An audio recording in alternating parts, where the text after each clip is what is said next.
Check. Is that working? Hold on. Check. Oh, I think we fixed it.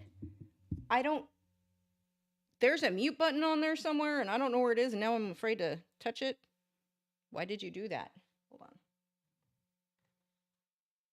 Huh. Okay, I think what is happening is there's a mute button I'm unaware of on that item. I don't know. Okay. Let me just tell you before we get started, the problems I have been dealing like the hours last night to fix this. So you may have noticed I have a new, before we get started in the art, we'll go quickly through this and some of the stuff we're going to talk about later. But I have a new camera, this one I'm super excited about. Look how it's all bokeh behind me and the lighting, everything is just so good. And so I got another one for the easel. Yeah, it kind of crashed everything. So the plan is I'm working off a laptop. I need to upgrade this to a PC. So next month, so February, so in a few days, we're going to be having sometime in February, I'm going to do another one of our big sales events like we did back in October. And I will have a ton of artwork available to raise funds for a new live streaming PC, because obviously the laptop can't handle, I keep upgrading equipment, but I knew that was going to happen sooner or later. Finally, we hit a point. Yeah, I wouldn't be surprised if actually it would be Wade. Wade's the bad cow. He would have been the one to turn it off. But we will have upgrades.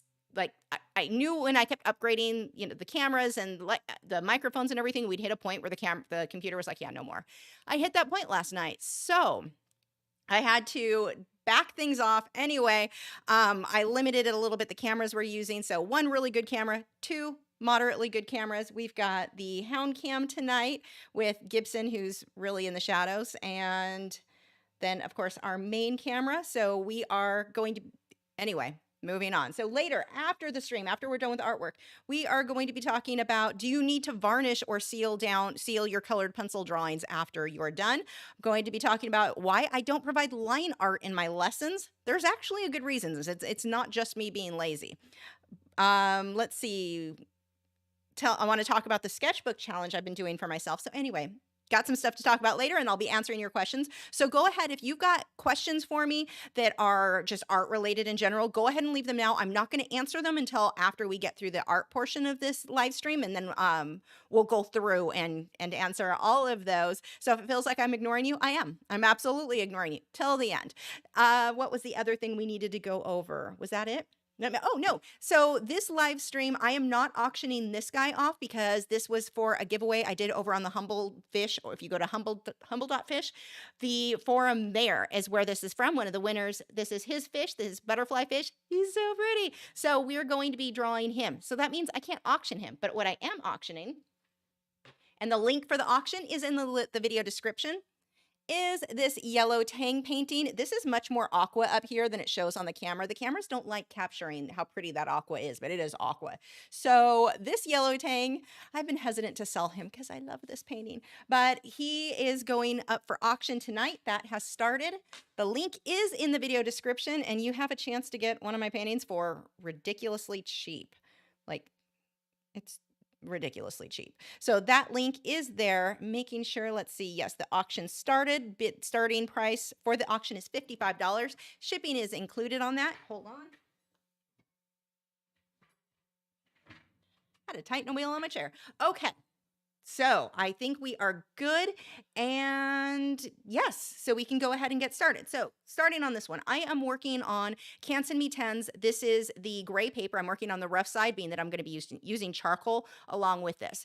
You could work on the rough or the smooth side. They're pretty similar. Being that we're going to be working on colored pencil, I would understand why someone might choose the smooth side. You're going to be happy either way. With using the rough side, it gives me a little bit more grippiness of the paper. Like there's more for the charcoal to stick to. So added bonus there. And this is going to be a mixed media. This guy has quite a bit of yellow in his fins. And so it was supposed to just be a charcoal piece. That was what the giveaway was for. But he needs that yellow splash. So we're going to be adding that into this guy. I have taped this down. You can kind of see here on the edge. I am using a pH neutral, acid-free masking tape. Now, when you tape your artwork, it's taped to a drawing board. When you do this and you tape it down so it's not sliding all over, don't just use regular masking tape or painter's tape. I used to use that. It's not ideal. It's not acid free. So you're thinking, well, why would that matter? I'm just going to remove it anyway. Yeah, but it leaves residue that is also not acid free. Whenever you remove the tape, some residue will be left. So over the years, that could cause everything to start to yellow in time. So that's why we're using that.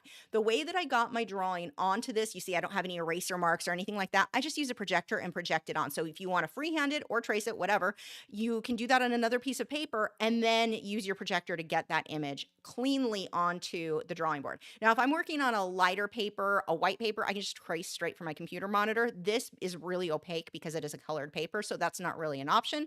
For the projector that I use, the one I have is by Artgraph, something like that. They don't make the specific one I have anymore. They do have a slightly less expensive, still overpriced. I think it's still like 500 something dollars for over at blick.com. That should be pretty much the same. But if you're at all tech savvy, any projector where you can load in an image and have it play a static image would work. So for you tech people, you can save some money and just get a normal projector for that.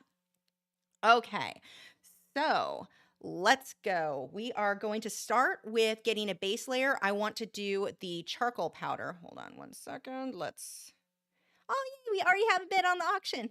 Ah, that makes me excited.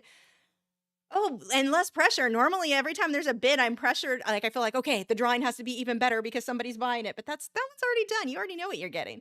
Okay. Focus, Lisa. What are we doing? Charcoal powder. So I'm going to do a base like we did recently on what did we do that on the chickadee? I'm going to do a charcoal powder base. Now, keep in mind this charcoal powder. Let's put that there so you can see. Is it kind of in focus? I should have the link in the video description. This stuff is messy. So be careful when you open it, and as soon as you're done, put the lid back on. You do not want this spilling. You are never, think glitter, but worse. It's bad. You don't want this all over the place. So just pro tip there. I'm not speaking from experience at all. I didn't have a mess that took me 2 years to clean up. Okay, so I am going to be using soft tools. These are the ones we often use for pan pastels. I'm going to use this to get our base on there. And I'm also going to be putting some of the shading on the fish now with this as well. Now you might think, well, wouldn't that smudge completely your drawing? No, look you can still see the details. The lines are still going to show. So I'm just going to tap some of that in there. And I want to get a little bit of shading in the background. And that way the white areas are just going to pop. Like they're going to stand out so much more than if I left the paper lighter like it currently is. Okay. Oops.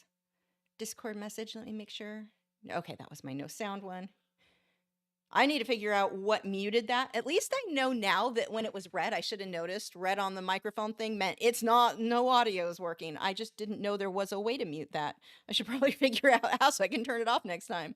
Okay. So I'm just going to kind of scribble a light shadow behind this, and I want the paper. I'm not trying to cover all of the paper.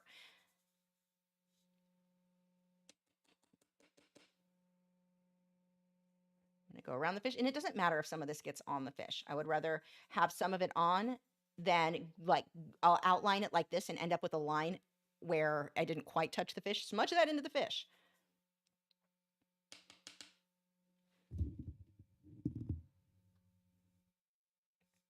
And see how it's really dark? It's okay. We're just going to lightly spread that out.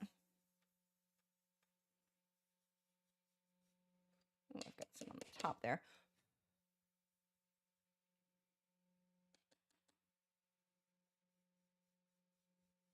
So this is a mixed media. I don't do too often. The reason that I'm going to on this one is more based on it needed that yellow splash, so I thought it would be a good combination. I could have also I considered like a gold paint pen would have been pretty for that, being that was a yellow color. That would look really, really cool. You've got a few options you can go with on something like that would look nice. But normally charcoal and colored pencil is not something you see me do as mixed media because there aren't many cases where I feel like it's improving the artwork versus using just one or the other. This is one of those rare cases.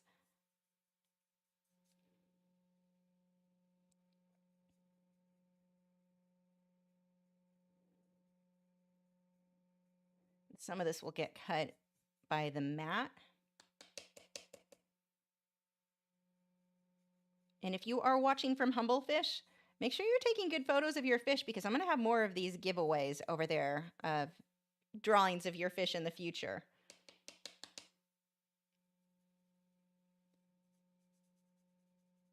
So see how this is kind of messy in here, that line? Just keep blending until you get that nice soft look. Blend it right on over those fins. And you can do this no matter what subject you're doing. Let's say you're doing a bird. We did the same thing with the chickadee, where we just blended that out. See how I'm going back and forth? Look, it's not even, I can still clearly see my lines there. That gives a nice, pretty, soft look. Okay, now I'm going to use this same stuff. That's it for my background. I'm going to use this same charcoal powder to start shading some of the fish's fins. Now, I don't really want to put it where the yellow is going to be because it gives it, the colored pencil kind of grips weird when it goes on top of charcoal. But what I can do is take my eraser, which I probably didn't get out. I'm going to have to go find. Oh, that's going to be fun to hunt down. But I can take my eraser and erase anywhere where I'm putting this charcoal powder. It'll come right off. So I'm not really worried right now about getting it in the wrong place. It's not going to be a problem.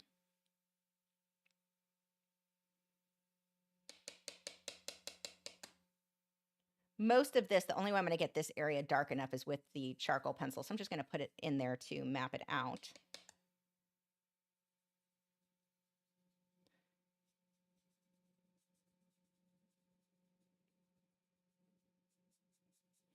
Now, as always, with any artwork that you get from me, I'm using light fast materials or archival materials, but you still don't want to display it in the direct sunlight, like at any point, like even if it's behind windows, don't display it where direct sunlight is hitting it. It will cause anything to fade over time. So when we talk about things being light fast and archival and not fading, we mean those terms are under museum quality, what is it, museum conditions or something like that. So not under direct sunlight. So keep your artwork out of the sun.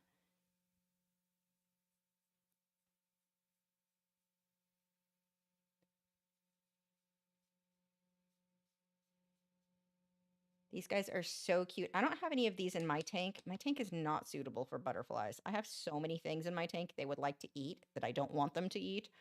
But man, are they cute.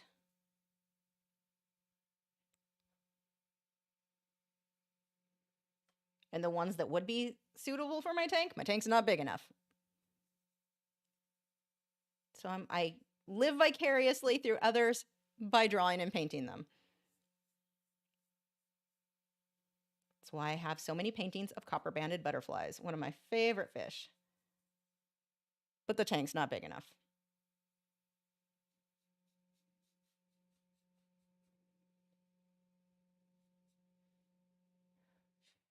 No, did I bring it in here? Told you guys about this cool thing before. This is a little rocket guy. I have a link. It should be in the supply list. And all of the supplies that I'm using are linked in the video description. But this guy's cool. So instead of me blowing on this and potentially accidentally spitting on this, and sometimes those little spit marks don't go away, that's gross. You can take this little guy and just lightly blow that out. Now, somebody had mentioned using canned air. You could do that, but that's really forceful. This is just a nice, gentle, like it's perfect for blowing things like that off your art. So I'm just mapping out where about I want my lights and darks.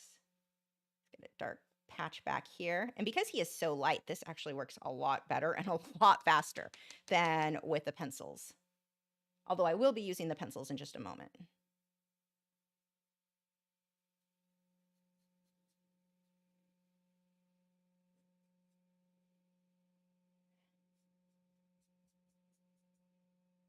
So what we want to do is try to create a little bit more depth. I mean, these fish are very flat.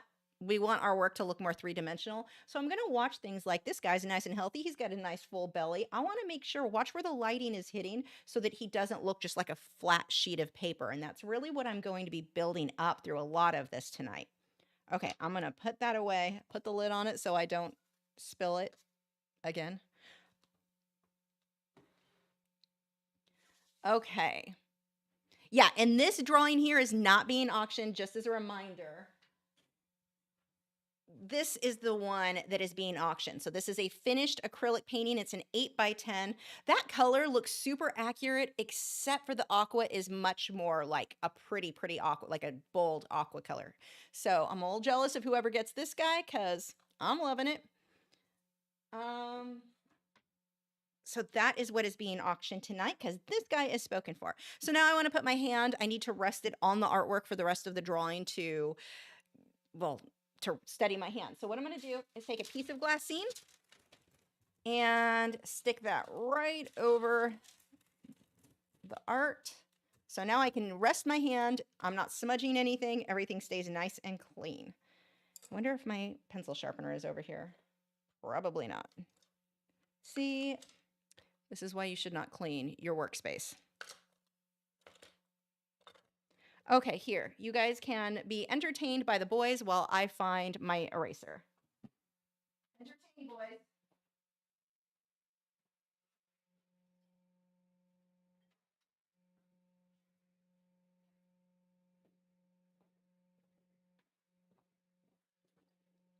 It's not very entertaining. I mean, at least you lifted your heads. Found. Okay, who else has a cup of just random, like the cup was chipped, so I didn't want to use it, but I also can't throw things away because I'm like a low-key hoarder. I'm a low-key hoarder who also wants my house to look like something out of a magazine. It's a weird combination. It's always clean, but I can't throw things away. So my chipped cup is being used for, I got it from the zoo, it's being used to hold like the most random, half this stuff I probably will never use, but that's where my erasers are. Knocking stuff on the floor. Hold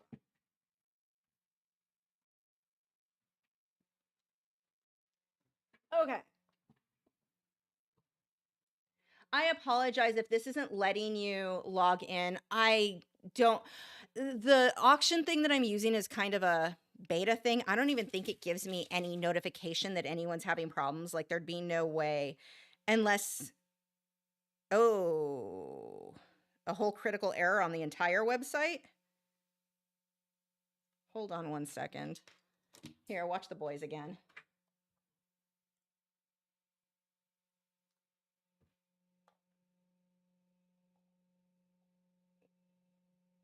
Okay, well, at least the site itself is working.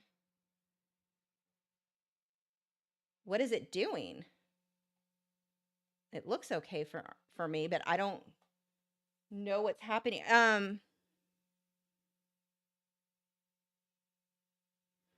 Yeah, I have no I mean, it looks fine on my end, so I don't know. No, I don't want to place a bid. I was just kidding. Nick, what exactly is it doing?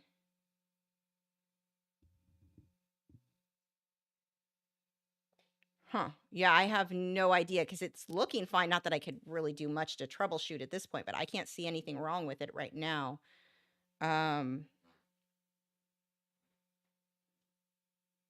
Nick's telling me.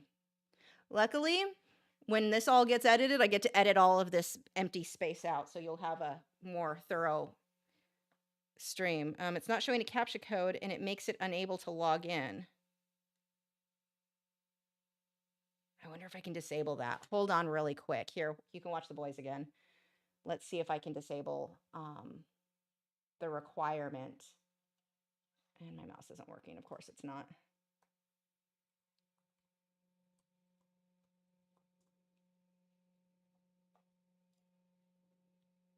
Oh, that's not what I needed.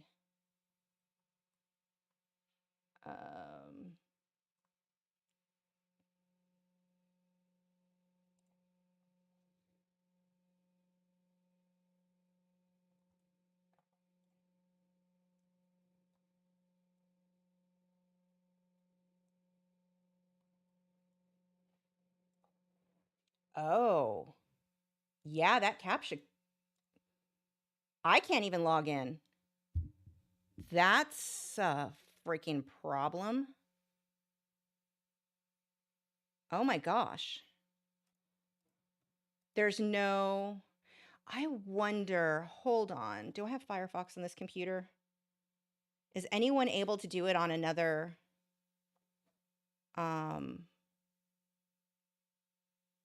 browser, I wonder?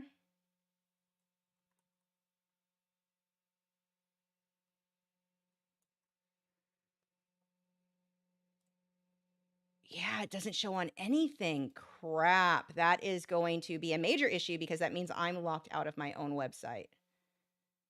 Huh. Can I log in with WordPress? Let's see.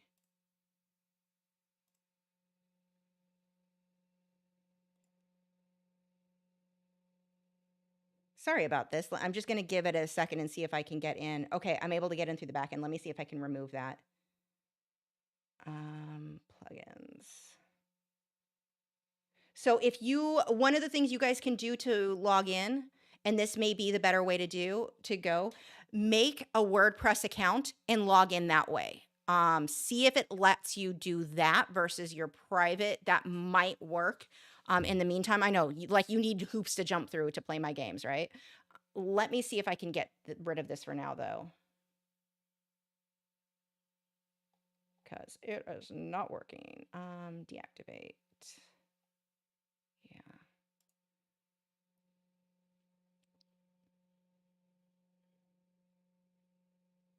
Okay, can somebody see if you can log in now?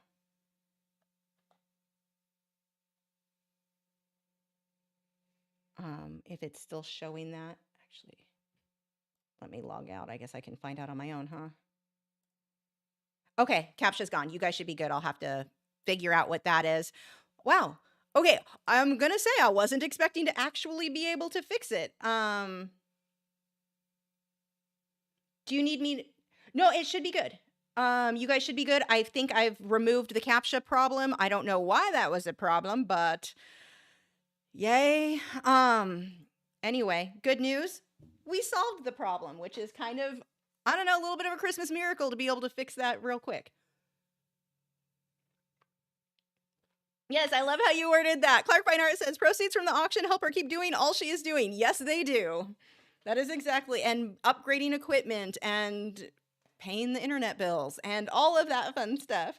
Okay, back to work. I've got my erasers now. So the eraser that I'm going to be using, this is the Mono Tombow Zero eraser. I'm not saying any of those words in the right order. So what I want to do is anywhere where I know I want that, the yellow to be, I'm going to go ahead and pull some of that out. Where I got a little bit smudgy. Actually, that's a larger area, so I can use a bigger eraser for that. And that's just going to lift up so that none of that mixes in with my yellow pencil.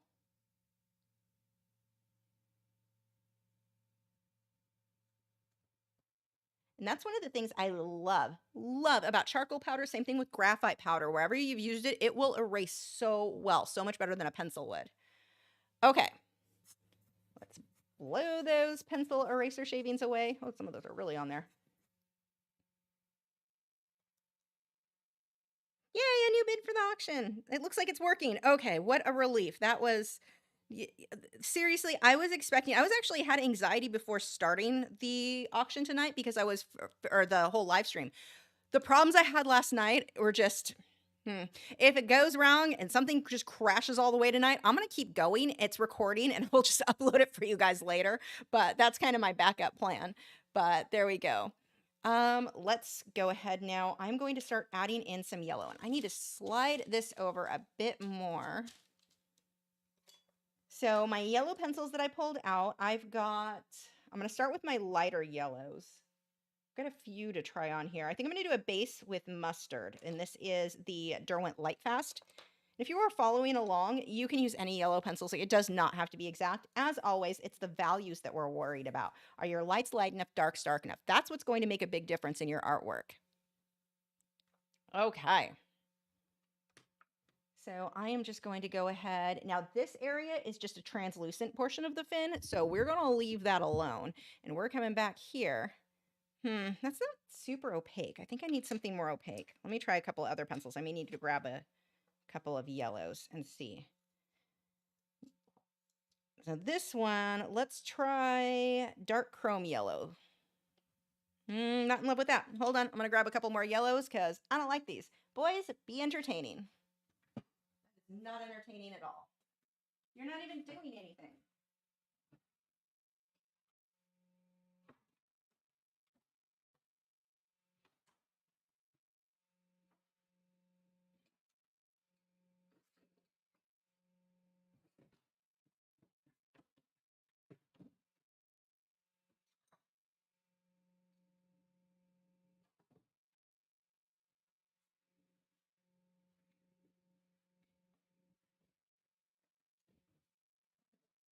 Okay, grabbed a handful of other yellows. Let's see how these work. Oh, banana. Maybe that would work. No, that's still ugly. That pencil is just always ugly. You go to the side. You have been rejected. We're just going to go through and try a few of these. One of these will be opaque enough. If not, I'll put white down first and then yellow on top. I've got backup plans for my backup plans. Oh, I think I like this one. So this one is the Carandosh Yellow Ochre. That will work. And then I can put highlights and shadows from there. That gives me a good base. I don't know. Yeah, it shows up good enough for you guys. And let's see, we've got the tail. I'm just going to fill this in solid. I'm not going to worry about where the lines are or anything like that. And I'm going to burnish tonight. So normally I will tell you guys, use a light hand. Don't push super hard. We need to get lots of layers. I don't need a ton of layers on this for what I'm doing this for. So, or for, you know, just the yellow fins. So I am just going to plaster that in there, like just little circles. I'm pushing a lot harder than I normally would. Plus, we've got to keep in mind, I'm working on the rough side of the paper. So that also is going to factor in to how much pressure I'm going to need to add to get the results I want. We've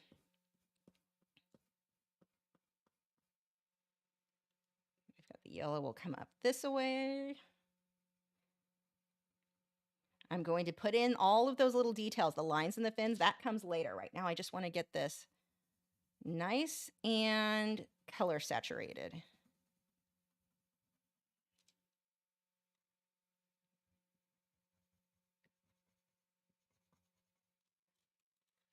I'll do the same thing while I'm at it. I can go ahead and lay in the base layer for the fins here.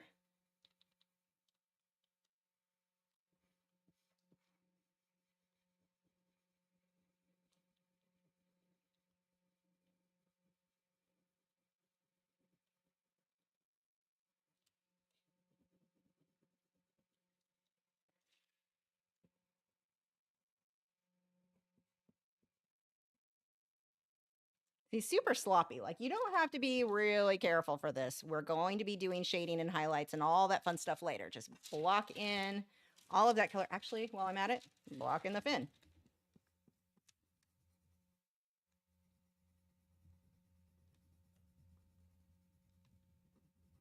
There we go. Okay.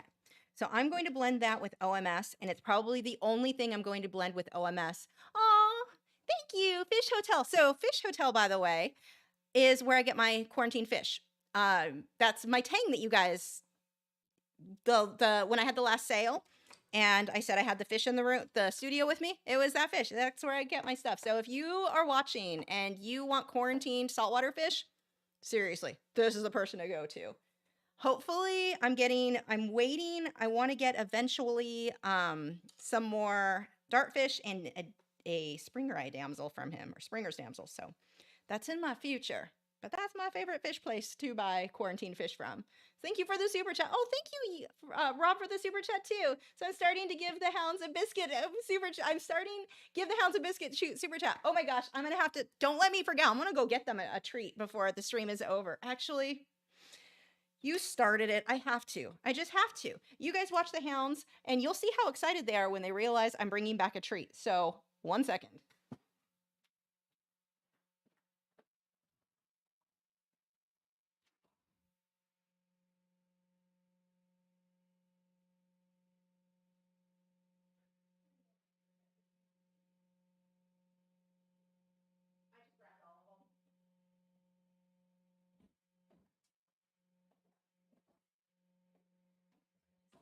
Boys, you want a cookie? Do you guys want a cookie? Yeah? You want a cookie? Okay. Say thank you to Rob. Okay. So back to actual artwork. You can watch them nom their cookies over there. Oh, I shouldn't say that word aloud. They know that word. I say that word, they think they're getting something right now. Okay, back to work. So what I'm going to do is use I've got a tackle on bristle. Actually, this is a synthetic hog-haired bristled, or synthetic hog-haired filbert. My gosh.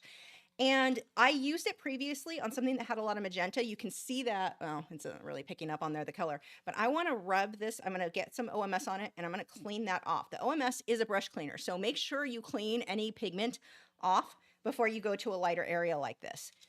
I've done that before, and this is going to darken it up. When it dries, it'll be totally light. So I'm just going to blend this, and this is the only layer I'm going to use OMS on. I just want to make sure that that pigment gets into all the little nooks and crannies of the paper so it's not too grainy with the gray showing through. When I come on top with the detail with the oranges, with the magentas, I don't need to blend that with OMS. It's just this first layer on this project I'm going to do this with. You need this to be completely dry before you work anything over it. I want to be careful not to blend over the charcoaled areas. That will leave a weird mark. Is that good, boys? Like, can we have another?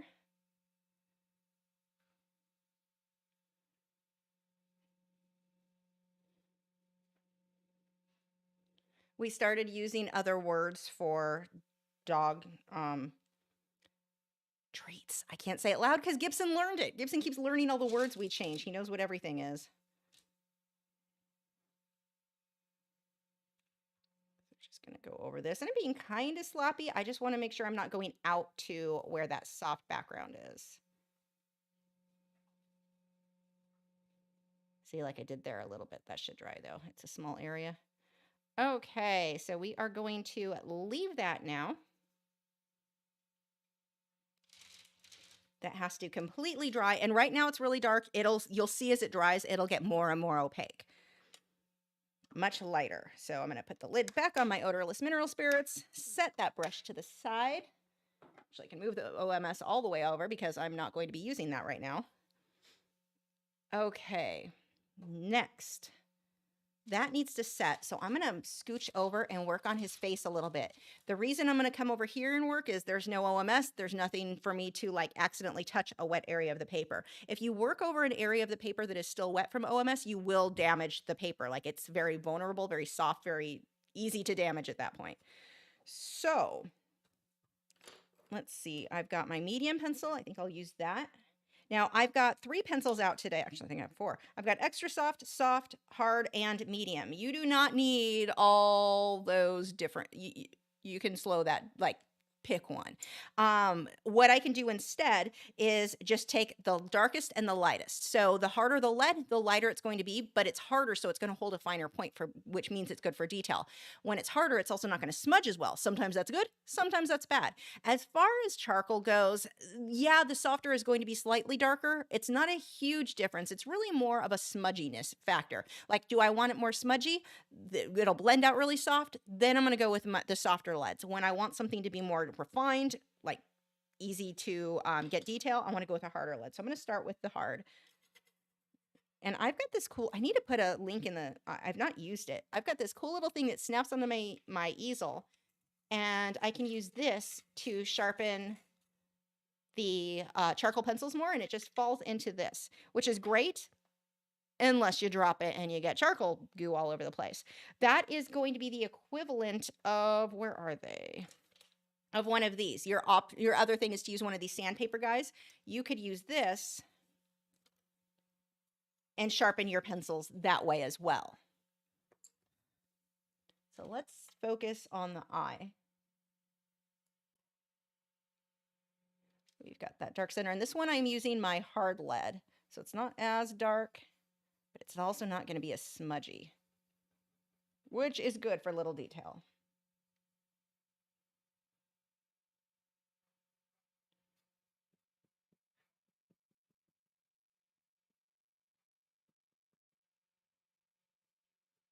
Yeah, eventually my plan with the is to, when super chats come in, have like the lights change or something and then the boys get a treat. I just haven't set that up yet. So that's in the works for eventually. I need to not add new stuff for this computer to freak out about.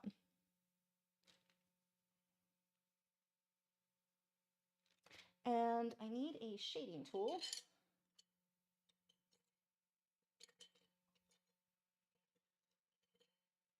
You'll work. Now, a lot of people think that these are for sharpening these. These don't need, you don't sharpen these. That's not what that's for. These can be totally dull and they are absolutely fine. If you sharpen them, you ruin them. You make them all fluffy. They get just not the effect you think you're going to get. These don't need to be sharpened. If you need to clean them, they start getting a bit too dirty. All I'm going to do is take my paper towel or an old rag and just wipe that off. Done. You don't need them cleaned. You don't need them sharpened. Now I can soften right around there, and I'm going to pull some of that out.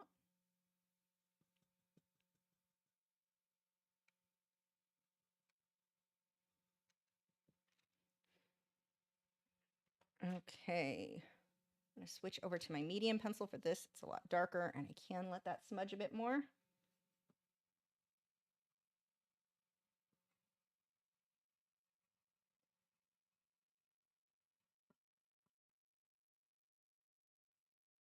Now, right now, everything's going to seem way too dark because I haven't come back through with the white pencil. That will make a big difference. Now, for those of you who are doing a mixed marine painting, so if I'm doing a single fish, the sideways view looks good.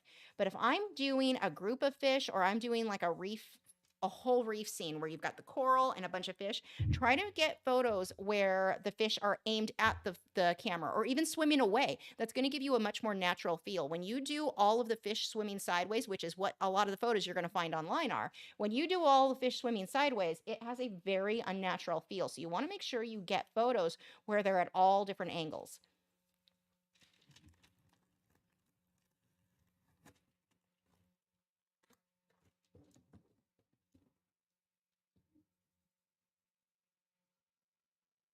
And I know I've mentioned this many times before, but whenever you're looking for fish photos, and I occasionally find these on Pixabay, I don't know if I've seen any on Unsplash. A lot of people will take photos at like a pet store or something and not realize all those pretty white spots. Yeah, that's not good. So think of who your buyers are. They're going to be other fish keepers. They see white spots and they're like, oh crap, that's disease. That's a parasite. That's not a good thing.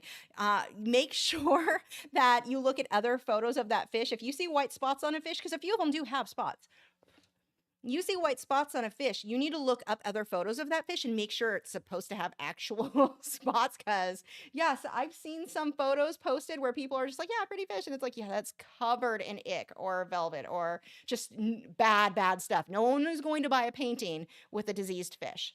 So definitely do your research a little bit for those who aren't familiar with fish. If you see spots on a reference photo, double check that they're supposed to be on that fish.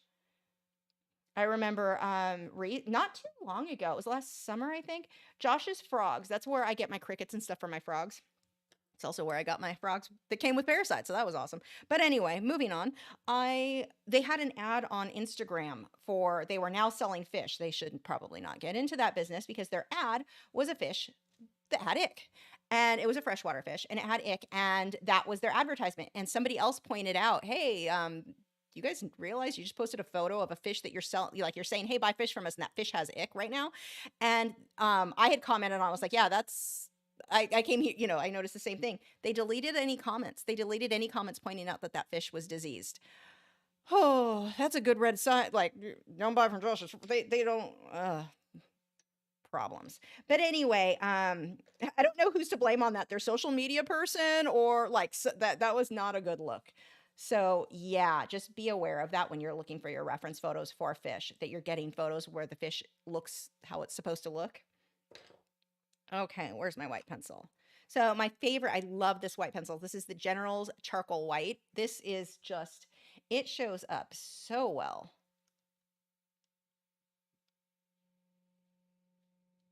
Now, it's really easy to look at the eye and go, oh, just paint it. It's all black. No, it's not. Look at all the highlights, the white. You've got shadows. You've got all kinds of stuff in there that you want to make sure you're capturing.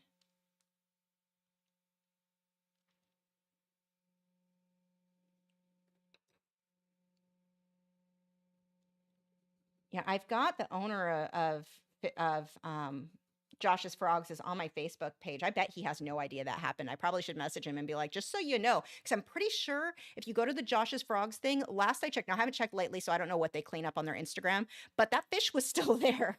It was, yeah. It's been a while, so I don't know if they took it down, but last I checked. Okay, let's see. Now this should be, nope, not quite dry. I can still see where it's a little bit dark in here where that paper isn't quite dry yet. So I'm going to hold off on that and keep working on the charcoal portion.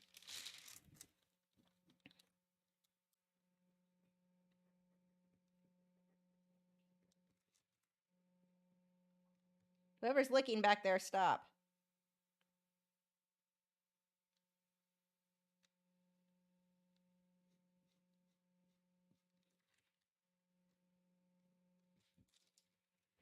I know it was you, bad cow.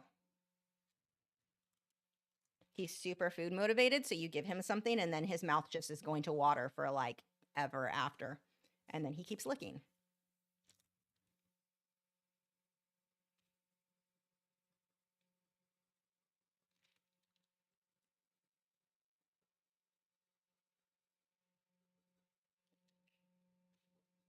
So I want to make sure I'm leaving some of that paper. If you're going to use a colored paper, take advantage of that and let some of that show through. So you can see I've got a lot of the grays in there. Actually, I'm going to too much. Clean that off.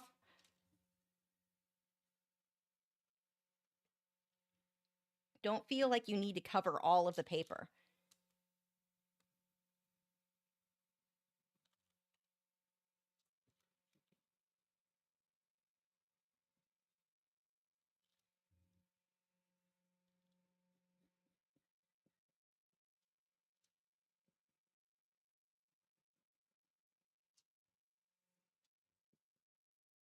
And that line is way too dark there, so we'll soften that out nicely. Now, I will typically, when I draw, paint or draw fish, I will add details that aren't really there, like yellow or orange lines, more definition with orange, things like that. There are little stylized things that I have a tendency to do a lot with fish, just to add a little bit extra. And it's not because that's what's accurate to the reference photo. I just think it looks nice.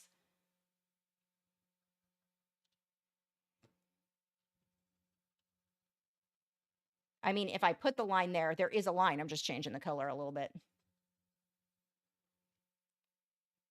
You also, when you're working on a fish like this guy's white mostly. If I were painting this, I would probably do most of his body with purples and blues and other colors that would reflect what's around him. You can have a lot of fun with colors with fish.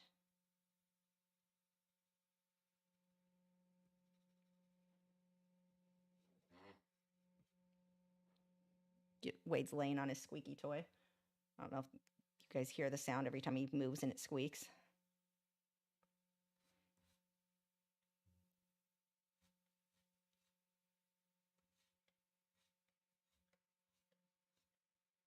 So I'm going to pull this shadow on up. I'm getting the base layer. Whatever I'm doing, painting or drawing, I'm looking basically at whatever is farthest back and working my way forward. So I'm getting these under the shadows and highlights. I'll come back through and do a few details with the scales. Now, I am not going to go crazy with scales. One of the things you do not want to do, hold on, I've got a scratch pad over here I can show you. When you draw scales on a fish, don't do this. That's a cartoon. That doesn't look good pretty much ever. Even fish where they've got really defined scales, it's not quite going to be like that. So really look at your reference photo.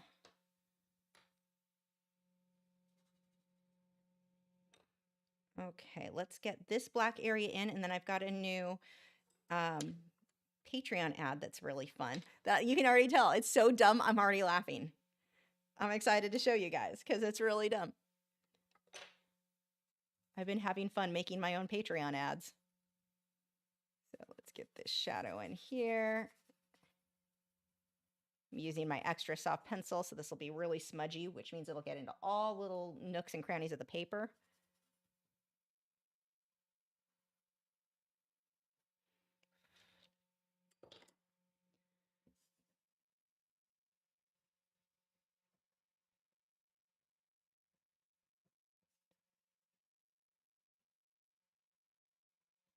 Just let that fade out. This edge is going to be a bit more defined. Okay. So, new ad. What are you doing, bad cow? Are you getting comfy? Lay down. We're having an advertisement. So, this ad is brought to you by our sponsor, who is me. Hey, you. Yes, you. I see all your unused art supplies over there. Oh my god, those brushes aren't even opened yet. Tragic. You keep buying new fancy materials, but you don't use them because you don't want to waste them. Stop making your art supplies sad. Sign up for art lessons for as little as $4 a month. There are over 300 painting and drawing lessons available when you sign up, and new ones every week. Patreon.com/Lachri. Yeah, I'm a dork and I'm trying so hard not to crack up right now because I amuse the crap out of myself. See, look, wait, hold on, hold on. Okay, I'm done. I'm not done. I'm totally not done. But anyway, back to work. Okay. So we've got the black is mostly in there now. So the majority of what goes where is pretty much there. Now we're going to start working on refining things. So let's go over this should be dry enough now. I can come and get some detailing. We're going to just start on this end of the fish and work our way over that away. Okie dokie. Where is... Do I not have oranges out? I should have... Oh, I guess these will work. Oh, yeah, I do.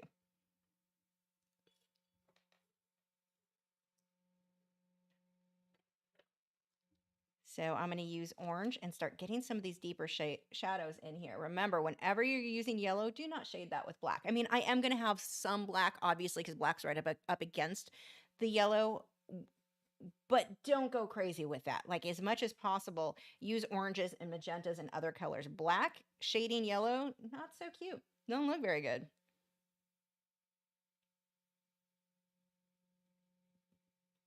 So I'm going to get just a hint of some shadows. And actually, let's take a more magenta color. This one is red violet. I'm going to use that for some of these transitions right between the yellow and the black. That way it doesn't come out too muddy.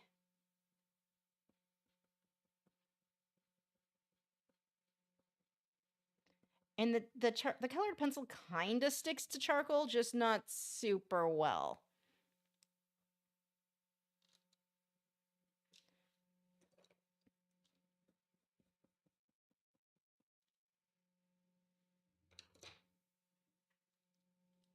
Actually, where's my orange color, which isn't really orange, it's scarlet.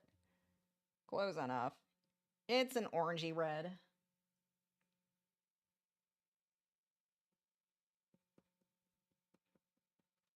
So I'm not going crazy blending. This being how I normally do with charcoal is going to have a more sketchy feel. And I'm going to do the same thing with the pencils. Leave that with a bit more of the sketchy feel.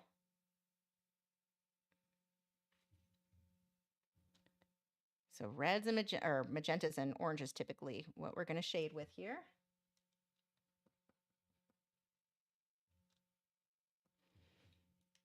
Let's see what pencil wants to show up. Nope, that one's not very opaque here. Let's try white. I'm going to try a few pencils to see what's going to look best for those highlights.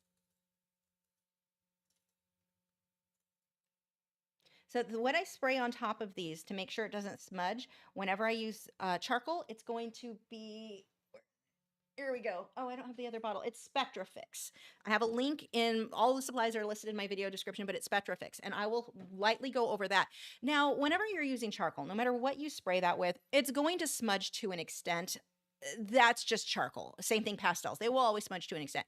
This doesn't darken it, which is nice because some of the sprays will, but it will help the charcoal to adhere to the paper better long term. So it's not really that it prevents it from smudging, but it prevents it from just falling off the paper as the years go by. So let's get some of these highlights in here. So now I'm using my white. This is the Derwent Light Fast White colored pencil.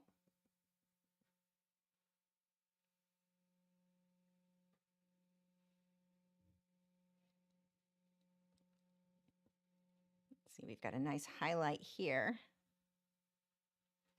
Let's pull here and then right along this fin. We really want to lighten this up. That's giving us a really pretty yellow.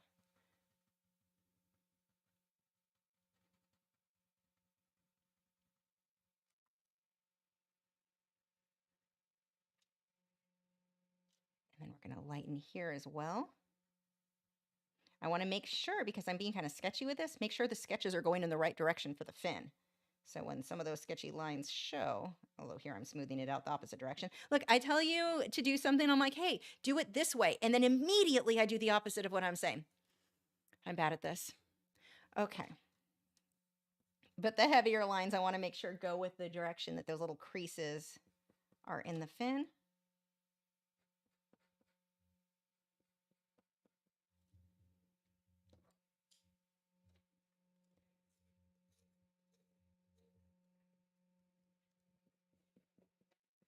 And then I'm going to take yellow right over the oranges and magentas too, and that's going to help tone those down so they're not quite so in your face. So we get some nice shading there. That is looking good. I'm excited. Okay, now this area has white right along the border. I'm going to push really hard with that pencil to make sure it really shows up just along that edge. I'm also going to take a little bit of my red. Well, I keep saying scarlet, orangey red. And then I'm going to go back over that with a yellow to tone it down. Brighten that up a bit there too. Okay, so now here, this section of the fin is very translucent, so I just want that hint of the light shimmering on it. Now, one of the things that I will often do on fish is put dots, so I talked about dots earlier. Don't just put random dots. You now gave that fish disease, and then we have to send it over to Fish Hotel to be cured. So the one area I will put dots so it looks like the light is catching is just on the outside edge of that fin. It's not lympho, stop it. The fish people watching just got that one. But we'll just get some little sparkles. Not in the fin, only that outer edge. So let's get some of these to stand out a bit more. They fan out a bit. And then I want to lighten in here, so I'm just going to lightly go over this, and I'm going to smudge that with my shading tool.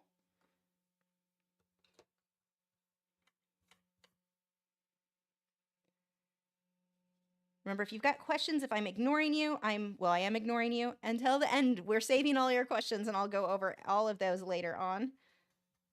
So I know it seems like I'm being super rude when I don't answer people.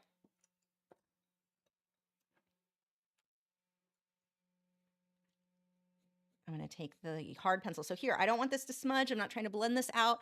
I want it to be a pencil that's like really in really thin lines for finer details. Just get a little bit of detail in here. Now, the charcoal, not going to stick well at all on top of the colored pencil. So keep that in mind. If I needed to get black over the colored pencil for some reason, I'm going to switch to a black colored pencil is a better way to go. I mean, not that I should, but if that came up.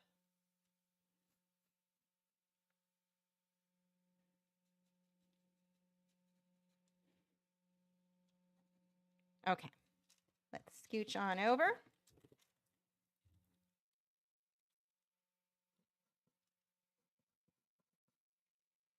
We've got these darker areas here.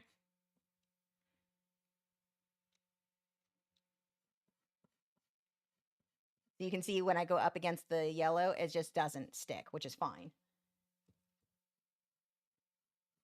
I'm trying to really get on the outside edge of the yellow.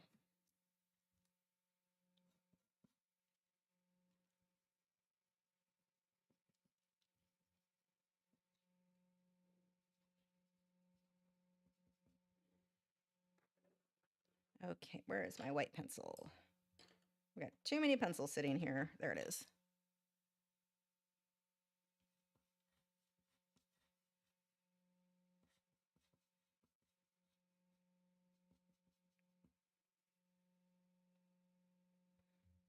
Okay.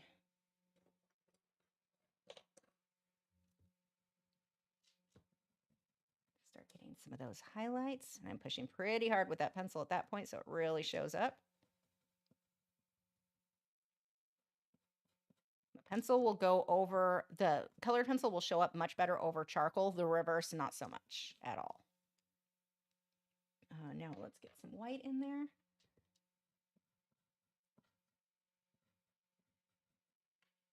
And back to the scarlet.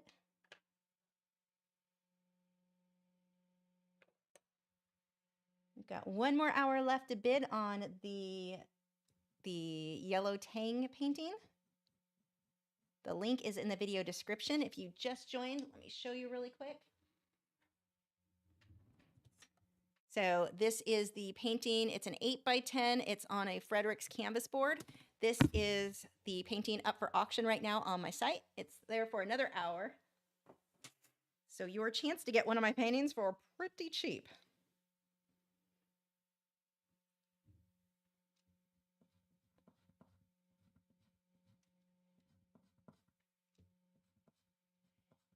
Again, I'm using the colored pencil because I've got charcoal mixed in there too. And let's get just a little bit of that red. I'm not pushing hard on this one because I don't want it to be too bold. Just that splash of color.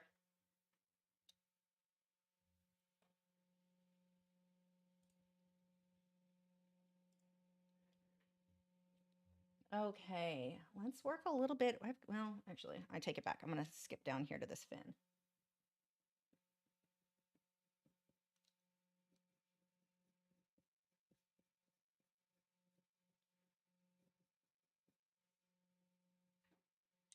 And then I'm going to switch over to white.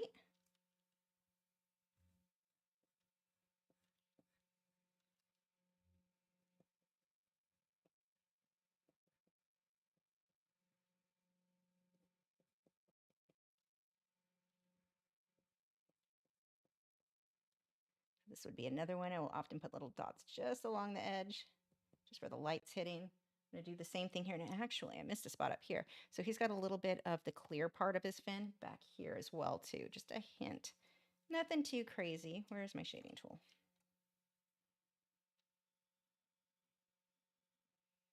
And I reserve the right to go back and make a few adjustments tomorrow when I have fresh eyes and haven't been sitting in front of this for an hour. Oops. Sorry if I just made anyone deaf hitting the microphone there. I'm a pro.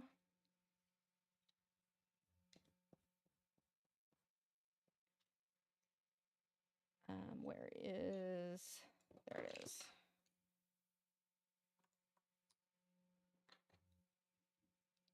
So more magenta color here on that shadow. A little bit in here as well.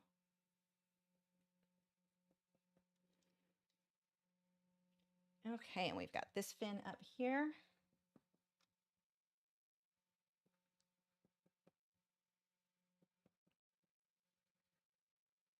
Just paying attention to the general lights and darks.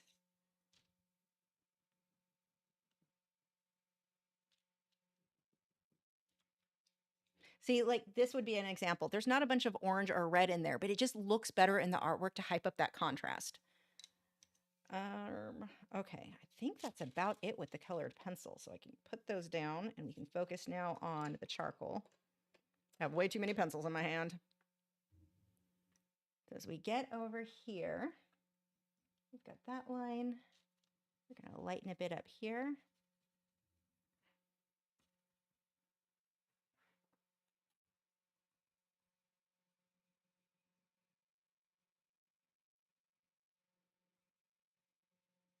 Now, as I smudge, I don't really need to worry about smudging into the colored pencil. It's just not going to stick.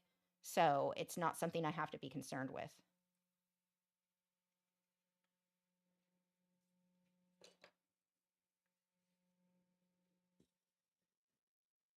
Now, one of the things that's nice, this paper having the tooth that it does, you can see the little dots, it adds to that texture of the scales.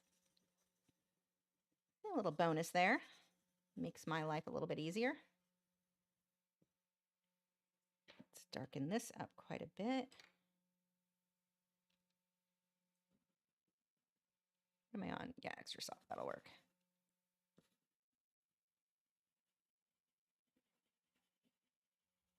I'm not going to the edge, that's why I can go pretty quick and messy there. I'm just going to use the soft tool to slightly blend that in.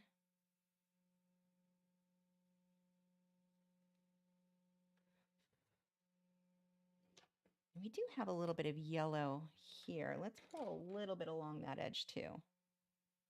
Not crazy, just the hint. I'm going to do the same thing. So this is one of those areas I was talking about where I'll take some artistic liberties. It just looks nicer. This yellow is not in my reference photo. This one is.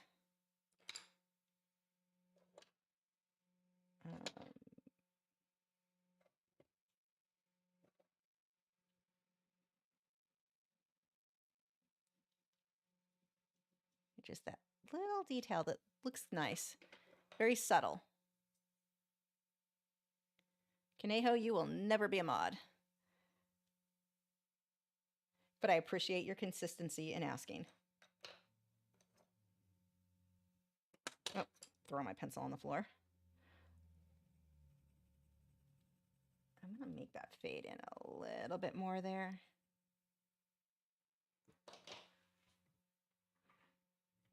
Okay, and I'm going to get just a few highlights. Actually, probably put that off to the side. I'll smudge some of these out. I just want to get that hint of some of these scales.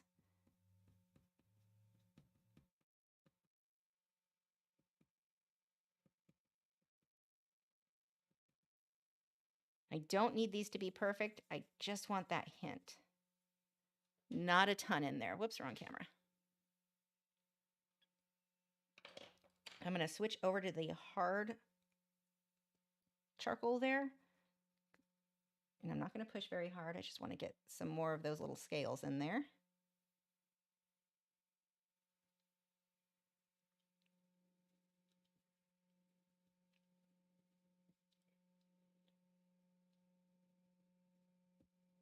This reference photo is available if you want to look at what I'm looking at. It's over on my website, lachri.com. The link is in the video description. I mean, you can go look at the Humble Fish forums too, but it's a little harder to find and you have to register, which if you have a fish, you should be registered. Or well, if you have saltwater fish, best saltwater forum ever. You get like good advice instead of the very questionable advice and questionable marketing tactics of some of the other marine forums that they're dirty. They're dirty. There's some problems with them. I won't go into the details, but there's some problems. Humble Fish, best fish forum. So link is in the video description for that too. If you do have saltwater fish, definitely check them out. But if you want to see the reference photo I'm using that is linked in my video description, or you can head over to my website, lachri.com. Totally stole this person's photo and posted it to my website without asking. I'll do better next time. As I was posting that today, I was like, oh crap, I forgot to double check that was okay.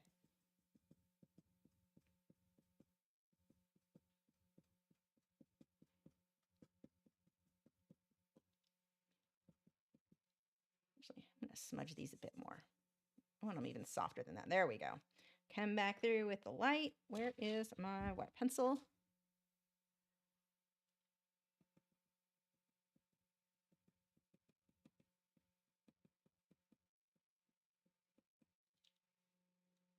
This whole area needs to be a lot lighter, so let's create some of that texture.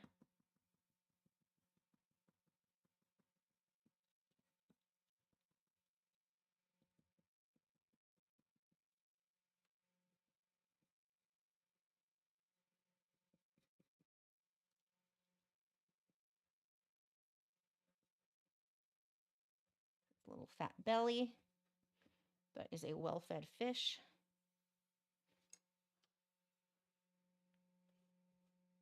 See how I curved that around so that if you go just straight up, he's going to look flat. But because that's curved, that gives you that more rounded look. Let's see, curve his belly up.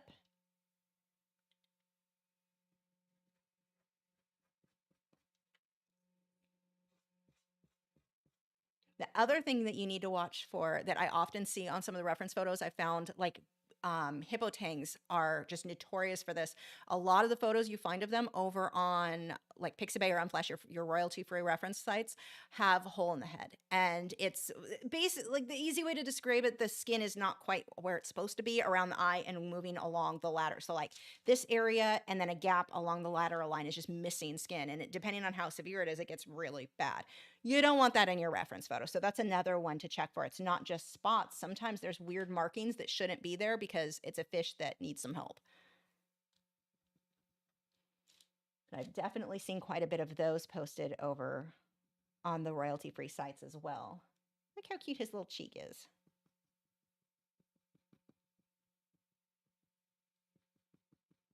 He is almost done. We'll throw some bubbles in there.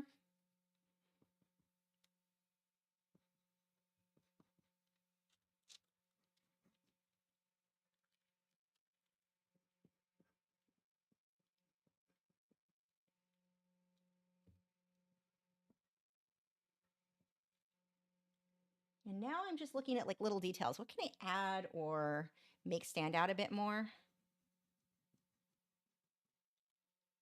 I'm going to brighten up his face a whole lot to just pull that attention in right in there.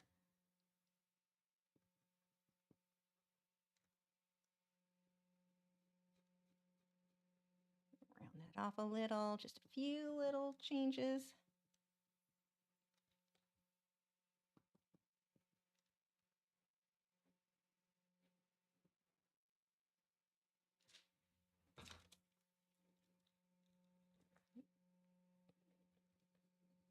I don't want to overblend this. I like that texture showing on this one.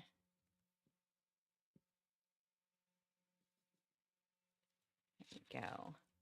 Okay. Oh, I like him. I am happy with how he came out. Let's do a little bit more highlighting in here. A little bit more pulling in here.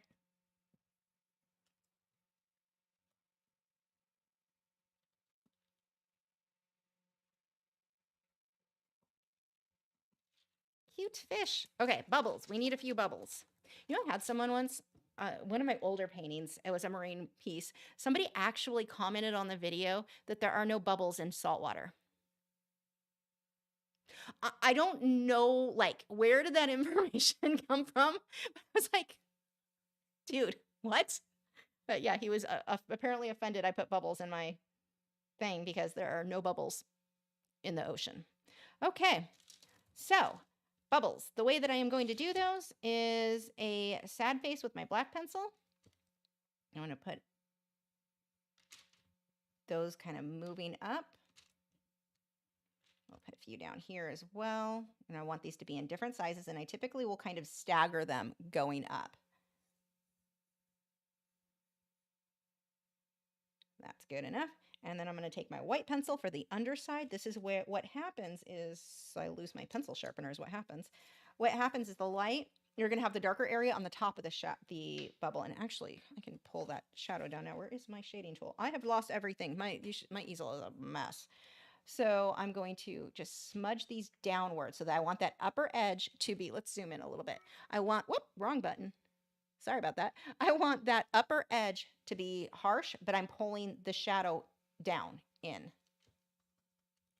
Same thing here, harsh edge, but the outer edge is harsh, but I pull that shadow in to the bubble. Now I'm going to take my white pencil. The light is going to be hitting the top of these bubbles. I normally don't put the shine mark now, but just so you see what I'm talking about.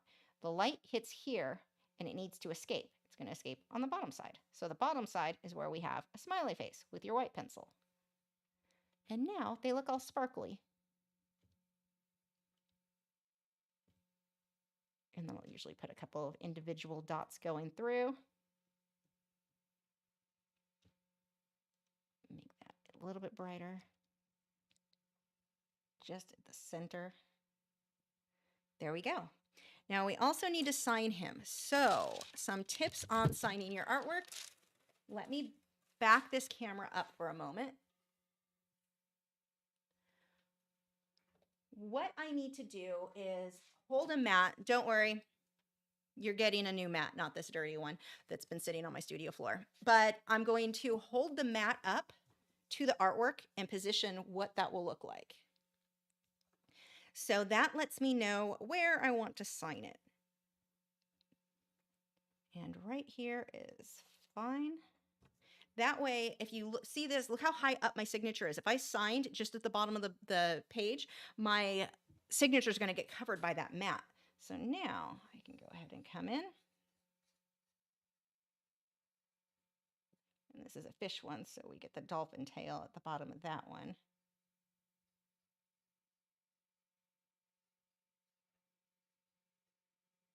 This is the first fish I've done in 2023. Okay, so there is the finished artwork.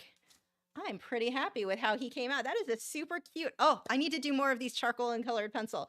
That is definitely for the Humble Fish giveaways in the future. We are absolutely going to be doing colored pencil and charcoal, not just charcoal. That little just punch of color, I am in love with.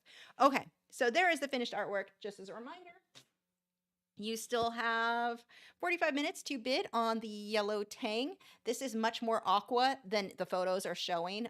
This color here, this is all really accurate, but this is a more like a really pretty bright aqua. So I wish that I could get that to capture better. I don't think it will on this one, does it? You can kind of see. No, it's still, nothing really wants to capture aqua as well as what it really looks like. So that's a thing. Okay, so we have your questions will be coming in just a moment. I need a drink while I get a drink of my water. Oh, I have tea over here too. Decisions. The boys have a message. Without treats, these puppies are so sad.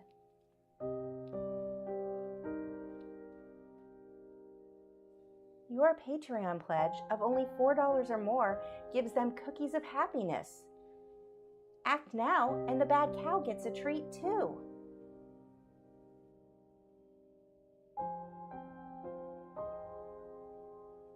Oh, and you also get over 300 art lessons and a new one every single week, plus other rewards.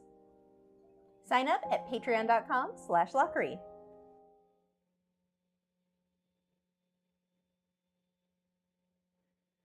Okay, so now we've got some topics to go over. We've got feed the cows. What was feed the cows? What? Was I supposed to give them something else? Feed the cows. Anyway, we have a few topics I'm going to go over, and then I'm going to go into answering your questions. Also, look, it's just so, seriously, that's not going to focus, but it's going to want to focus on my face. So cute. It was sitting there. Had to show you again. Let's see. So the first thing I wanted to go over is, do you need to varnish a colored pencil piece? So this one here, that one is a combination of colored pencil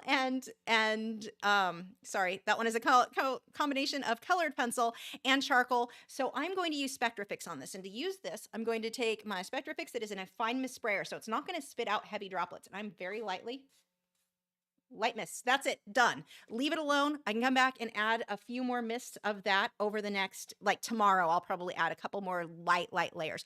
I can go ahead and put that on that. But if I'm working on colored pencil normally, I don't spray any fixative. It doesn't need a fixative unless you're working on Prismacolor. Prismacolor is prone to a wax bloom, so they used to, I don't know if they still do, but they used to make a spray that was supposed to help prevent the wax bloom to develop over the years once it's framed. But all my other colored pencils, the ones I use, none of them need to be sprayed. The only time I spray is if, like in this case, I was working with charcoal, or if I was working in mixed media with pan pastels, or if I'm using my brushandpencil.com products with the powder blender or any of those, then I'm going to use their fixative. But let's say I'm just working on a hot press watercolor paper, straight colored pencil, does not need a fixative. But the boys, apparently, we've got Fish Hotel decided to send the boys more cookies. You guys want cookies? Oh, bonus cookies. You have to lay in your bed. No, you gotta go lay. Get your socks. Oh, those are good boys. Say thank you. Those are very tasty treats. Those treats, by the way, they're basically Oreos for dogs. They smell so good. It's a good thing I have celiac disease, or I'd be tempted to taste them. It smells amazing. Anyway, moving on. So yeah, you don't, with a colored pencil, I don't seal it unless it's one of those things. Powder blender mixed with charcoal, because the charcoal needs to be sealed, or mixed with pan pastel because the pan pastel needs to be sealed. It's not that the colored pencil needs to be sealed, but in those cases, the Spectrafix works for all of them, so it's safe to spray over the colored pencil and the charcoal to seal the charcoal down. But I'm not spraying it because of the colored pencil. Hope that makes sense. Okay, next thing I wanted to talk about before I get into your guys' questions, because this one comes up a lot over on Patreon. Where is the line art, or why don't you provide line art? Or my favorite is the word traceables. So the word traceables, that right there is something used for crafters. And I'm not bashing crafters, that's fine, but it's not what I do. So like you have, there are craft paintings that are just, your really beginner stuff, kind of one stroke style, or the stuff that you would see at the painting classes, like I don't know what they're naming them now. The one I used to teach at was called Let's Art Party. Those are going to have things where everyone can trace, and you would call it a traceable. It's a crafter type thing. It's not a fine art thing. The line drawings, I don't provide them, well, because I'm not a crafter, we're fine artists, and I'm trying to teach you guys to improve your own artwork. And if I draw the artwork for you to trace, like at what point am I just doing everything for you? I want you, my goal is for you to learn. So what I would rather have you do is trace the photo. If you trace a photo, you're going to notice details in that photo you never noticed before. If you trace my line drawing, you notice that you take out such a big factor in learning to improve your own artwork. So that is why I don't provide the line art. I mean, I know I have the coloring pages, but that's different. Even that I wouldn't recommend you tracing. They're not, the more you're drawing off somebody else's drawing, the other thing is, the more you're doing that, let's reword that because I'm going to have to edit that and that's going to suck. The other thing about that is the more that you trace another tracing and then you trace somebody else's tracing, like the further along you go, the less accurate that is to the photo. Just trace the photo. The photo is what, if you're going to trace, you should be doing. So whether you're freehanding tracing, that's all fine. I have no problem with tracing, but that idea of traceable, it's kind of comparing like tic-tac-toe to chess. You can play tic-tac-toe. I have nothing against beginning lessons and beginning artists and that sort of thing. That's fine. That's fun. But you're comparing tic-tac-toe to actually learning and something that's going to take a lot more effort. And in order to do that, you have to put in more effort to like notice the little things. So much about art is noticing the little teeny tiny details that's what's going to make a difference. And if I'm doing the work for you, you're not learning. And that's why I don't provide that line art. Also, wait, stop licking. Treat is gone. So yeah, that is why I don't provide it. I think tracing is a great method to improve your artwork. Absolutely. Or improve your drawing, I should say, your drawing skills. And I say this a lot. If let's say, because people will argue that you don't improve your art skills or your drawing by tracing. You do. If I have someone trace a flower, or let's say have you freehand a rose 10 times, by the 11th time, you're improving, hopefully, but in many cases, you're just making the same mistake again and again and again. Now, instead, if I have someone trace that rose 10 times, that 11th time, and they freehand it, should be near perfect. They have learned the details. They've noticed the little things that they wouldn't have otherwise noticed. So tracing is a great method to improve your drawing, your freehanding skills. But you want to trace the photo, not somebody else's tracing. There's something about one that doesn't work well for improving your skills. So there we go. That is why I don't provide the line art for my Patreon lessons. Let's see.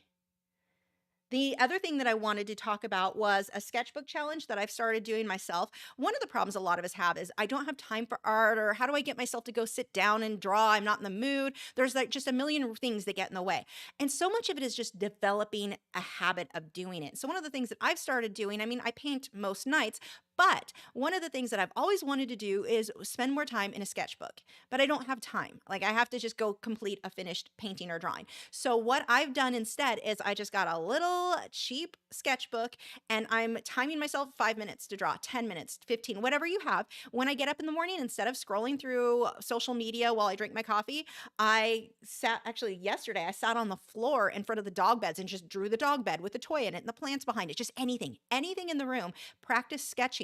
It was really neat because it got my mind starting the day off in thinking about art and thinking about perspective and thinking about shading and shadow. I only spent 5 minutes. It doesn't take long to start developing a habit of thinking constantly about art, but you have to do it. So instead of, I just traded out social media time. I traded out that I spend more on social media, but I traded that time out and just sketched a dog bed, sketch anything, a microphone on my desk, the camera, anything, just sketch. And it does not have to be long, but if you can get in the habit and develop that habit of every morning, whatever time, your lunch break, whatever, sit there and sketch for 5 minutes, it will put your mind in a completely different set where you're thinking about art more often. And so when you do go home and you're like, oh, do I want to watch TV or do I want to draw? You're probably going to be in a better mindset to want to draw. So quick little tip that can help you to develop that art habit. Okay, let's look at some of the questions that have been coming in. Oh, yay, another auction bid. Let's see.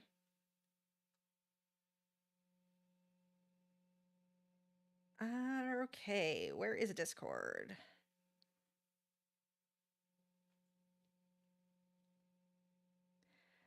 Violet Sky said, in regards to canvas or print sizes, does one sell better than the other? Oh, that's a great question.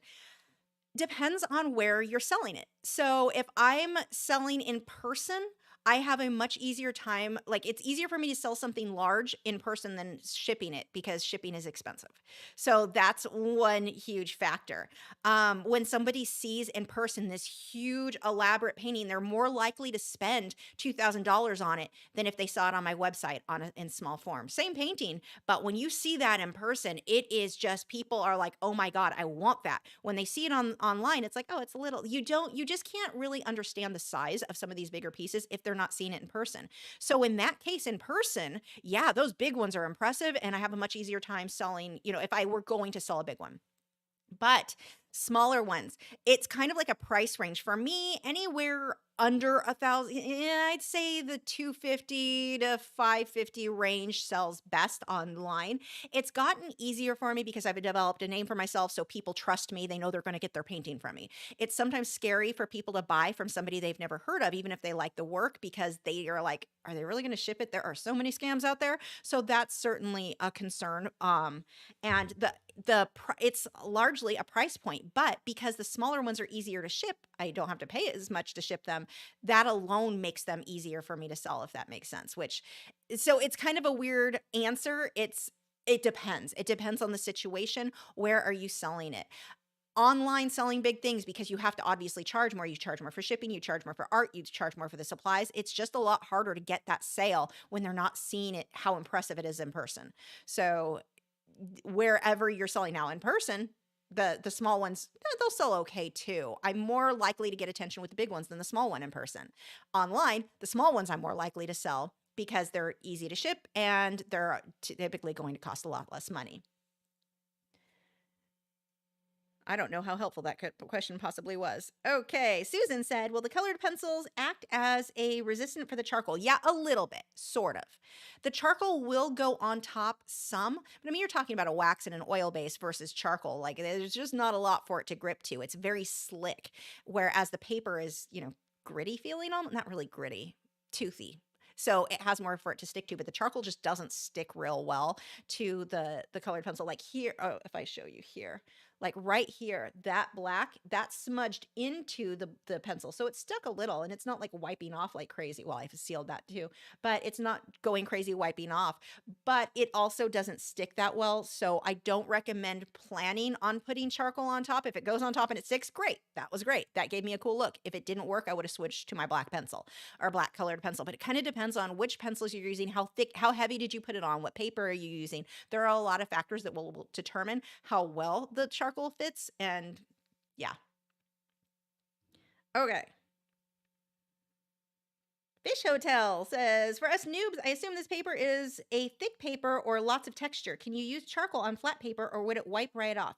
So you can use it on any paper, really. It's just that it's not going to get as dark. It's not going to stick as well. This paper, it's not even about it being thick so much as being toothy. It's bumpy. It's a little bit rigid. So I don't know if it will show on here if you can kind of not. Like, if you see right up here, see that texture right along the top there? That is the tooth of the paper. That's not detail I put in. I mean, I took advantage of the fact that there is tooth on the paper, so it kind of looks like scales, but that shows you how rigid the paper is, how toothy it is.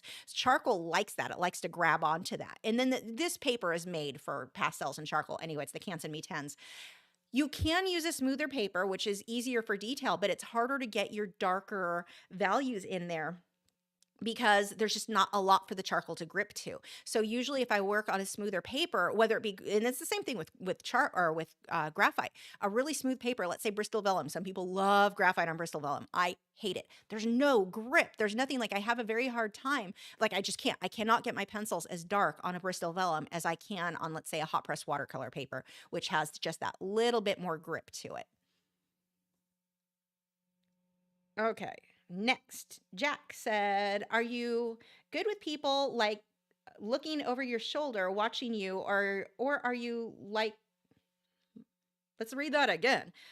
Jack said, are you good with people like looking over your shoulder, watching you, or do you like to be left to work. I've always disliked that feeling of someone in the same room as me.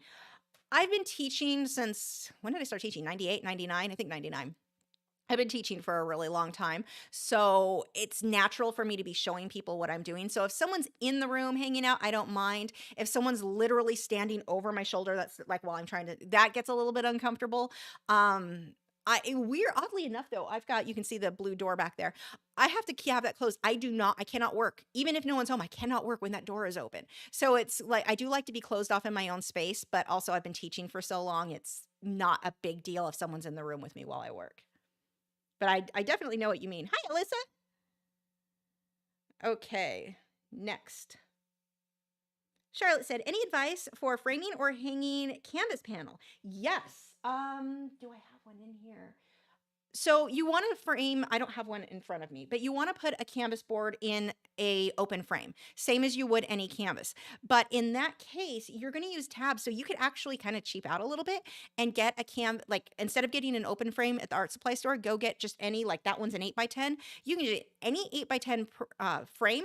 You know how it has those little tabs that pop out that hold the backing and the glass in? Pop all of that out, remove the glass. Those little tabs are still there. You can use those tabs to hold the artwork. It's got a nice frame, done. So, oh, I wish I had a visual right now for how to do that.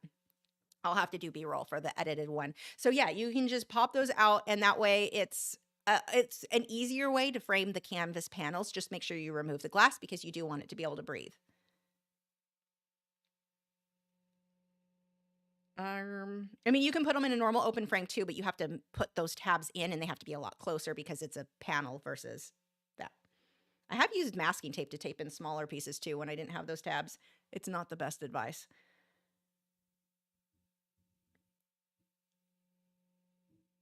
Swati said, hi Lisa, question. Can masking fluid be used on acrylic painting?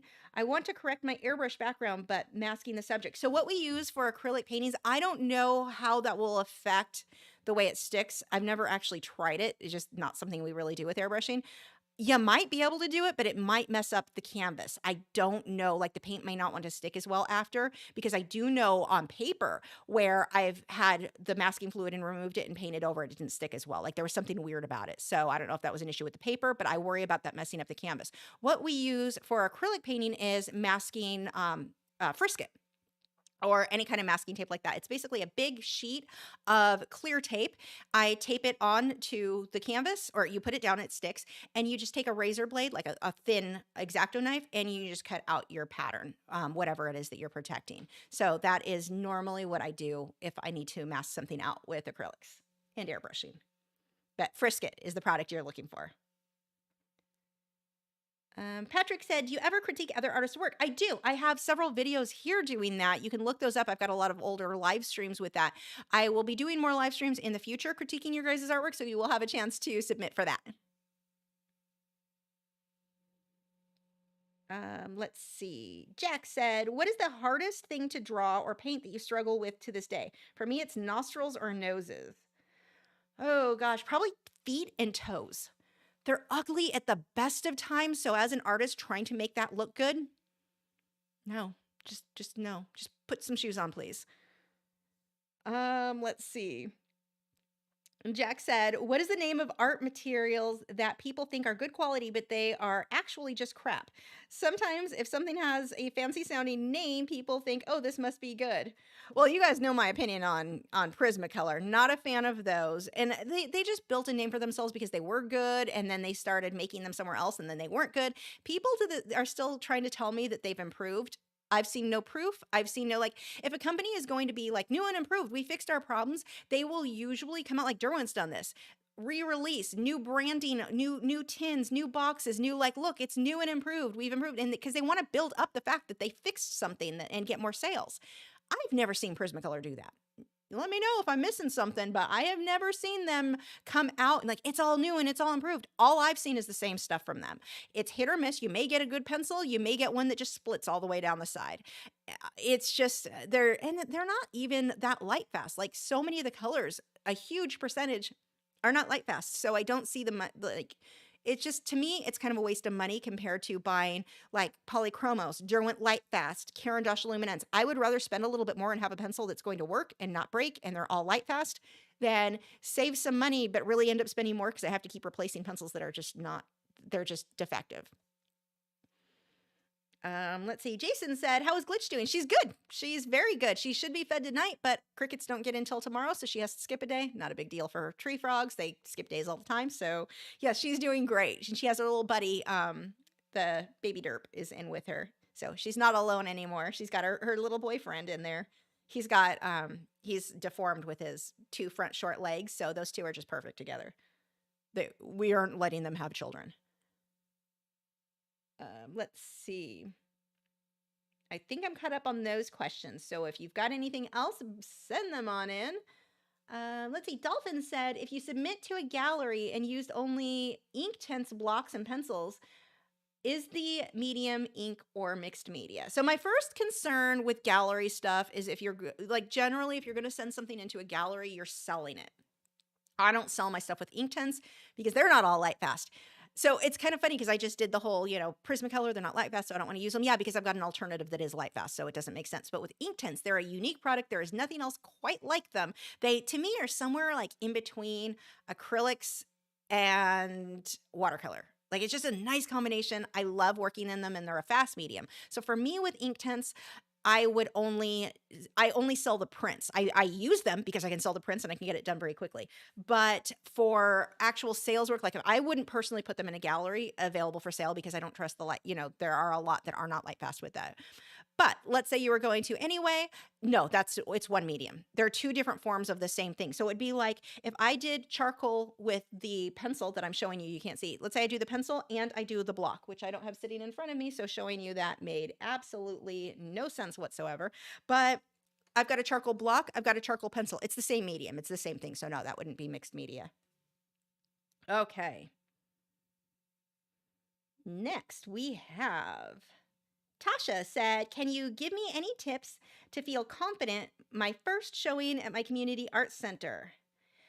Okay, so my tips would kind of depend. Is it a competition? Because a lot of times they'll have like voting or a judge come in. If you're going to one of those, don't go in planning to win. You will not have a good time. Because the stuff that wins, normally what I've seen, and not even just like, oh, I didn't win, so I'm bitter. I mean, because a lot of what does win, you look at it and you're like, but that one next to it that's not mine, I don't even know the person, is so superior. Art is just so subjective when it comes to judging. It just depends on what that judge is looking for. So that's a little bit, it's just, don't do it because it's fun. And potentially maybe you want to make a sale, not because you care if you win or lose or anything like that. I mean, it's fun to get awards. I've enjoyed getting awards, but it is just dependent on what that judge is looking for. And sometimes I'll look at things and I'm like, that took no skill. The person who did that just tossed some pencil, like they scribbled and done, and it wasn't well balanced. There's nothing about it that I see good in what they just gave top prize for that graphite drawing. There's one years ago. I remember going, are you serious right now?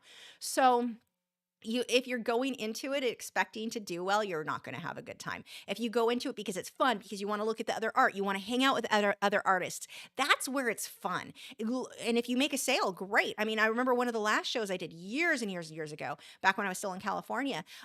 I sold the most expensive painting there. I think it went for $2,500, $1,500. I don't remember what it was, but I know by a long shot, mine was the most expensive painting to sell at that entire show. And everyone made a way bigger deal out of that than the people who won awards. Because those awards, like a 25-cent ribbon, wait, it's inflation, it's probably $5 now. $5 ribbon is not that big of a deal. Like, it's fun.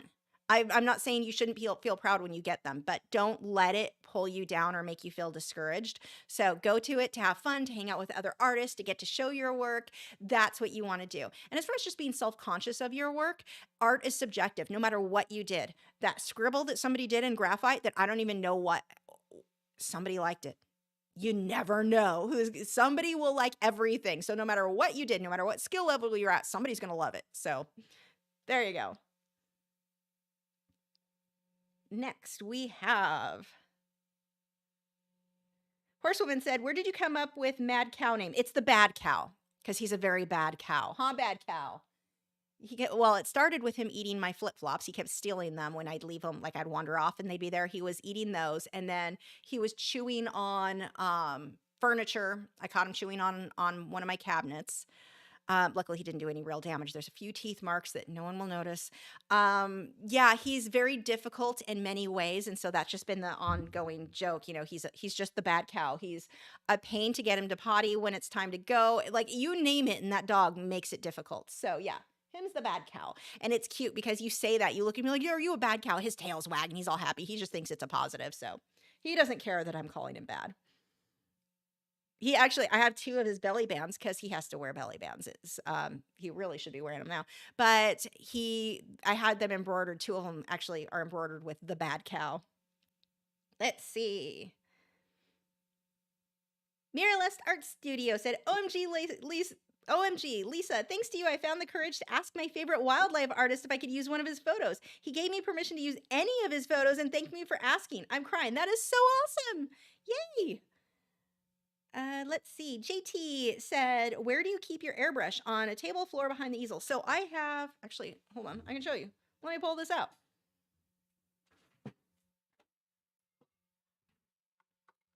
Right there. It's attached to my easel. It's got a little thing, and that is where that sits. So it just stays. You probably can't hear me well. Hold on.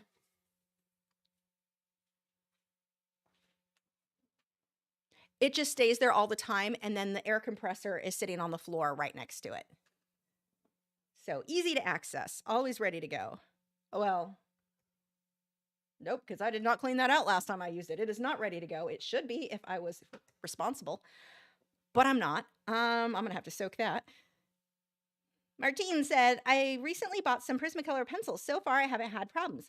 Could it be because I chose them one by one and made sure the colored lead was well centered? Thanks. That helps, but no. I've got plenty that I bought individually, and it's just, a lot of them are different, and it's hit or miss. You may get an entire set. That's why some people will be like, I've never had a problem. That's awesome. You got a good set. You got a good batch. They'll cheap out on the wood, and so some of theirs are just not great. The other thing that a lot of people, I know when I did my initial video years ago, comparing Prismacolor to Polychromos, a lot of people were saying, well, I have a whole set and mine have never done that. Okay, you've drawn 3 things. I've drawn hundreds and hundreds. My sample size of pencils I've gone through is much, much larger. So for a lot of people where they haven't done a whole lot yet, they just don't have the same sample size where they haven't experienced quite as much as what I have with the breakage, the continuous. So, you know, that's part of it too. But I mean, some people don't care. Some people just the way they work, it's a lighter hand all the time. Well, usually with Prismacolor, you are gonna burnish, but yeah, there's a lot of different factors in play. But mainly, it's that you got lucky. Yes, picking them out individually and making sure that lead is centered. That is huge. But even given that, I'll still have where the wood casing will just split all the way down the side of the pencil. Like I've had some frustrated art nights, and it got to where I didn't even want to work in colored pencil anymore because it was so it was just like, what's going to break tonight? What am I not going to have a backup for? Like, I want my supplies to do what they're supposed to do. And I don't have that problem with my other brands. So that's my thing. It's not, but don't take that as your Prismacolors can't produce good work. You absolutely can. There are amazing, phenomenal works produced with Prismacolors. So please don't feel like me not liking them means you can't get good results with them. You absolutely can. They're just not for me at all. They're for me to make fun of. Let's see. Eric said, the reference photo looks fun to draw and daunting. How would I go about making it simplified and still have a strong first or 3 layers of colors? Do you mean this one? I'm not sure what you're asking, Eric. I need more information. Reference photo looks fun and daunting. How would I go about simplifying it and still have a strong first or 3 layers of colors? I'm sorry. I'm not sure where I have a feeling my brain is fried after this long of live streaming because I start getting tired and I'm just not reading that properly. I need different words. Kaneho said, so what's the difference between one side of the Canson Inktense gray and the other? One side, that's not Kaneho because that's a real question and he's not being rude. One side, Kaneho's a friend, so for those of you who are like, why is he always so mean? Because that's how he talks to me. But he thinks he's funny. One side is slightly more textured or toothy than the other. The other side is a bit more smooth. So for me, if I'm going to do something just colored pencil, I'm going to use the smoother side. When I'm using pastels or charcoal, I want the side that's a little bit grippier, has a little bit more tooth. Let's see. What are you doing? You're both sleeping. Someone's making weird noises over there. Skylar said, is his stomach trying to flip? Is that why he's had to wear a band? Oh, no. Let's see, when was the last time? Oh, no, it was his separation anxiety stuff. If I wasn't in the room, like I went and took a bath and left him out here one day, he was fine. Yeah, he decided to pee in his bed. He's a bad cow. It's a behavioral thing. And for him, I mean, separation anxiety is a very weird thing. So it's not a training thing. He knows where he's supposed to go.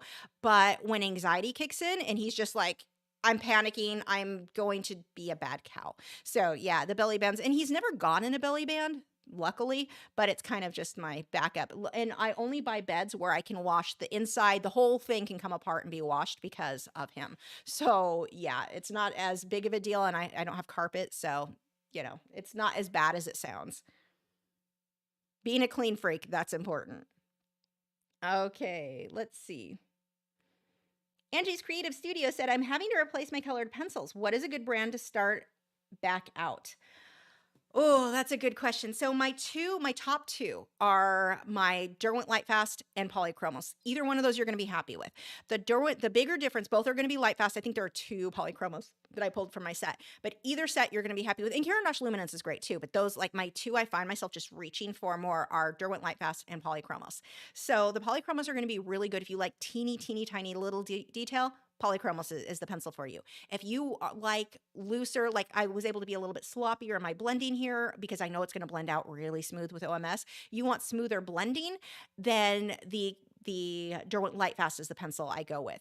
Either you can get the same results. If I do one with one pencil and one with the other, my end result's going to look about the same, but I have to adjust my techniques quite a bit. It's just easier to get smooth blending with Derwent Lightfast. It's easier to get fine detail with Polychromos because it's a harder lead. If you are considering using brush and pencil products, the powder blender, Polychromos hands down, because the other ones don't work. Polychromos is the only pencil that I like the results I get with the powder blender. Okay. There are no frog legs, Jason. No one has named that. Let's see.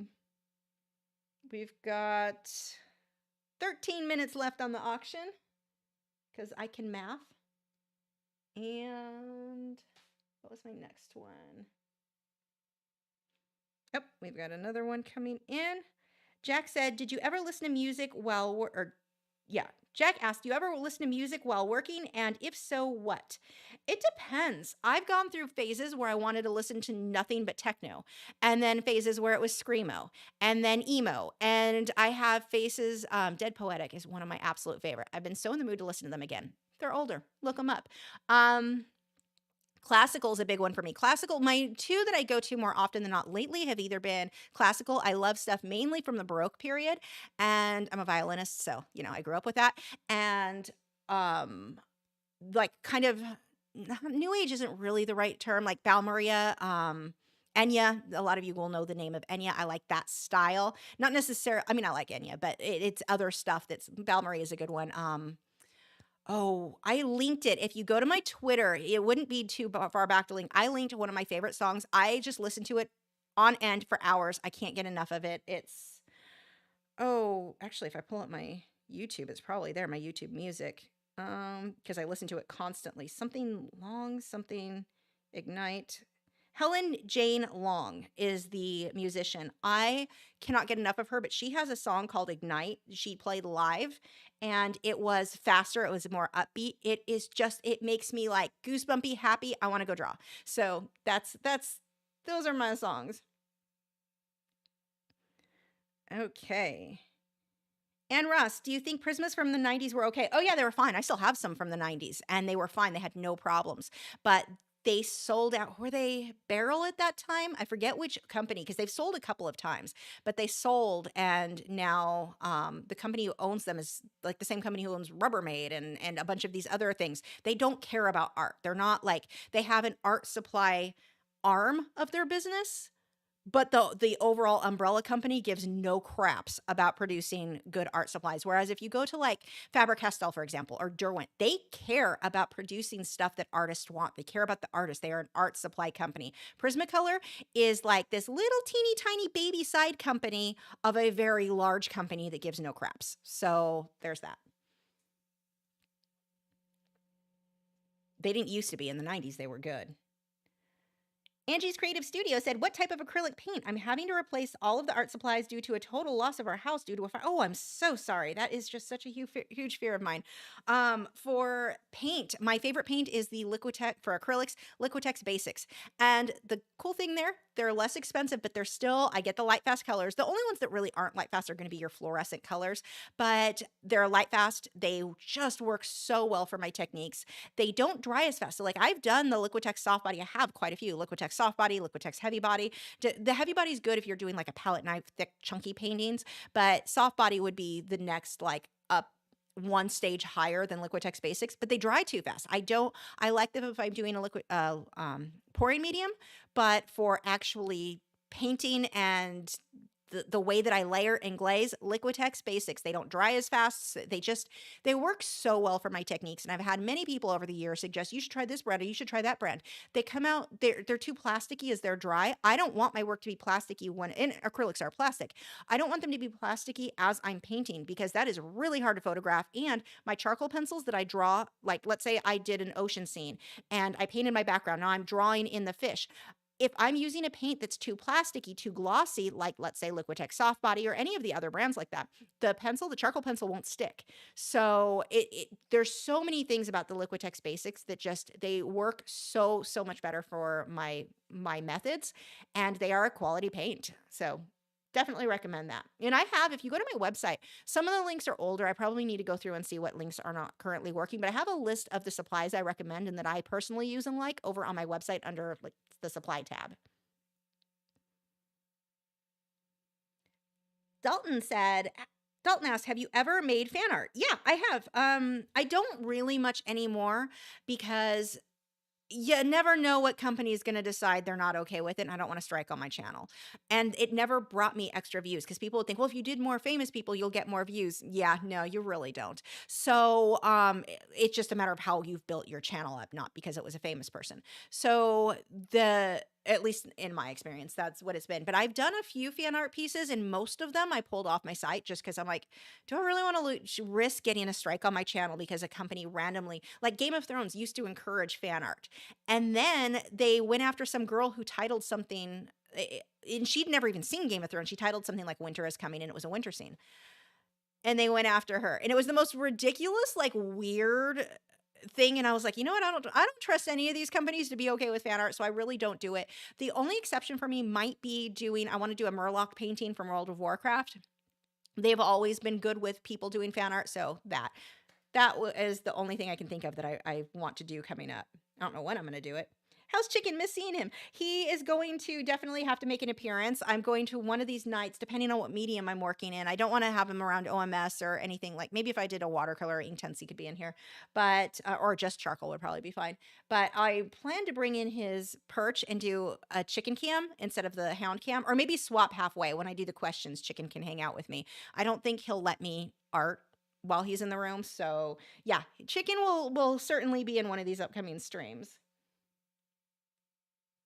So another question I have, what would I tell my younger artist self? Looking back at when I started painting and drawing, looking at it like, oh, I wish I could just convince myself of this one thing, it would be values. I was so focused on if I just knew the right color for something. I'm painting a tiger. I remember one specifically I painted. He's got his orange color and he's got his stripes. And oh, if I just knew what the perfect color was, mine would look realistic like other artists. Had nothing to do with the color, and it almost never does. it had to do with my values. I did not have my darks where they should be. My darks were not dark enough. My lights were not light enough. I wasn't even shading half the stuff. Like that was what it was. If I could convince my young artist self of one thing, it would be to focus on values and stop fussing over that. If I had more detail, the more detail would make it look more realistic. No, I could actually drop a lot of the detail and just get my values correct, and it will look more realistic than what I was getting. So if that one thing I could tell myself as a young artist, focus on your values. Light's light enough, dark's dark enough. It matters more than most other things when it comes to art.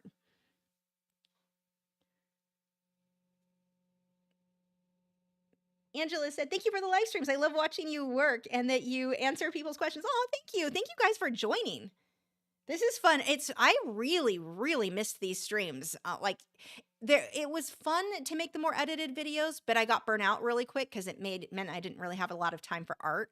And I felt like I just lost connection with people. Like there was one girl who was always here and I used to chat with her more, and just, I don't even know what happened to her. She just kind of disappeared. And I'm like, where did she go? What happened? I don't know, because I wasn't around.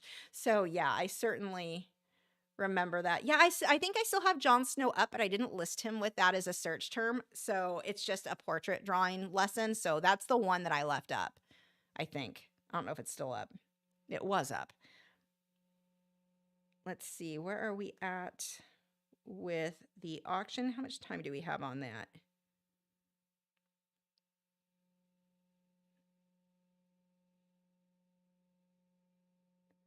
Yeah, and I suspect I'm going to need to get a new CAPTCHA thing. I don't even know what happened with that thing. So the auction, that is only $66. I just want to throw out there that you've only got 4 minutes left. That's like a $200 painting for $66. So if you want it on a cheap painting, now is the time. Not that I'm complaining. Whoever wins, I'm happy for you to get a discount. I'm just saying that is like super, super, like, that is cheap. Let's see. I think, what do we have? The auction bid details. So whoever wins that, you are getting one heck of a deal. That's awesome. Jack said, I remember seeing the thunderstorm in an old live you have. Yeah, that was crazy. I remember that too. I was thinking about that the other day you would still be able to see through the hound cam. Oh no, it doesn't. You can't really see the window anymore. Yeah, it's set up a bit different. Dalton said, have you used watercolor as a base painting and put in details with your colored pencils? Yes, I've got several of those. They're here on YouTube. There was a fox I did recently. I love that. That's one of my favorite mixed medias for sure, because the colored pencil sticks to watercolor so well. Colored pencil doesn't stick real well to Inktense. Kind of it does, but not that well. Watercolor, oh my gosh, that is just such a good mixed media combination. Definitely. I can't think of anything else I like better as far as mixed media. Maybe oil over acrylics, if you count that as mixed media, but it's not really. That's a little bit different. That's just an underpainting. Kylie said, I think you're talking about Kristen Rebecca. She's an Aussie and has a YouTube channel, but got sick and has had to take. I don't think you're talking about me. Okay, never mind. That has nothing to do with me. Let's see. Dolphin said, my hubby and I just found you this year and are so thankful. Really looking forward to Wednesday nights now. Plus, we've been watching your lessons every day. Oh, that's awesome. Dalton said, thank you. You just made my night. Oh, yay. Jason said, have the mic pick up the sounds that the old set had done in the past. What? Have the mic picked up the sounds that the old set... Oh, wait. Do you mean... I don't know. Do you mean... Is it picking up the same sound? No, like the wind chimes and stuff. I don't know if this mic will pick it up. I don't think it will very well, because I know the scratchy sound when I'm working on this mic. I thought it would pick it up. My old mic would have driven everyone crazy with the charcoal. I can't hear it when I'm editing it. I can hardly hear any sound extra. So it kind of sucks, because when I move and turn my head, like as I'm moving around here and talking, it makes a big difference. Like I really have to be right in front of it. But the audio, it doesn't pick up all the echoing. And I've done a lot of work in here I put velvet curtains behind the easel. So that helped with the echoing anyway. But yeah, this microphone definitely helped with the echoing. And I took the carpet. I used to have a carpet under where the boys are, and I removed that when I was quarantining some fish in here, and I haven't put it back in because it's just easier to clean without the carpet there. And not echoey as long as since I put these curtains up. That with this mic, I haven't had any issues. I'm not sure if you'll be able to hear the dart frogs anymore when they chirp with this mic. Let's see. Jack said, for watercolor painting, once finished, do you just leave it as it is or spray it? Yeah, I just leave it as it is. That doesn't really need. The only thing I could think of as maybe being beneficial is putting a UV spray, but just put it behind UV glass. I don't want to spray anything on it because the water soluble thing. If you ever do spray something over it, test it on a sample of the type of paper you used and the type of watercolor you used to make sure that there's no weird reaction there. But no, I wouldn't personally spray it. When I spray it, it's to make sure the charcoal's not falling off the paper as it, like it'll be framed. It needs to be framed behind glass. You don't want like that charcoal over the years will slowly start to fall off. So it's not even like protecting it from smudging. It could still, if I rub my hand across this, it will smudge. Not as much as if I didn't spray it, but it's not keeping it completely from smudging or protecting that way, just keeping it stuck to the paper. Same thing with pastels. But with colored pencil, it's not coming off. It's not really, that's not an issue. So any other media, watercolor, acrylics, I varnish because it keeps like from scuffs and things like that. It'll help protect it that way. Plus it makes it all pretty and shiny. Acrylics and oils I varnish. But as far as all of my other stuff on paper, the only things that I put a finish on are going to be my charcoal or my pan pastels. And I used to spray graphite. I don't anymore. Graphite, it's permanent. It's going to stay. And there is a high risk on graphite, especially if I left a white background. Sometimes it will darken things in a weird way and I don't like the result and then I have to go over and fix it. So I don't even spray graphite anymore. Angie's Creative Studio said, I missed the live videos. I'm glad that you're back and doing lives. Yay! Let's see, where did it go? What did you do with the art that is on the tin of the Derwent products? They are in, I've got behind in that, there's a cabinet right there. It's stored in there in my, I have a art folder thing with those in there.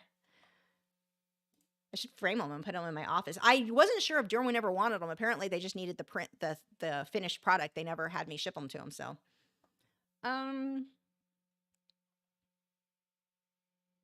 Dalton said, I've also tried out the 8B Faber-Castell Aquarelle pencils, and after adding water to it, it was so matte.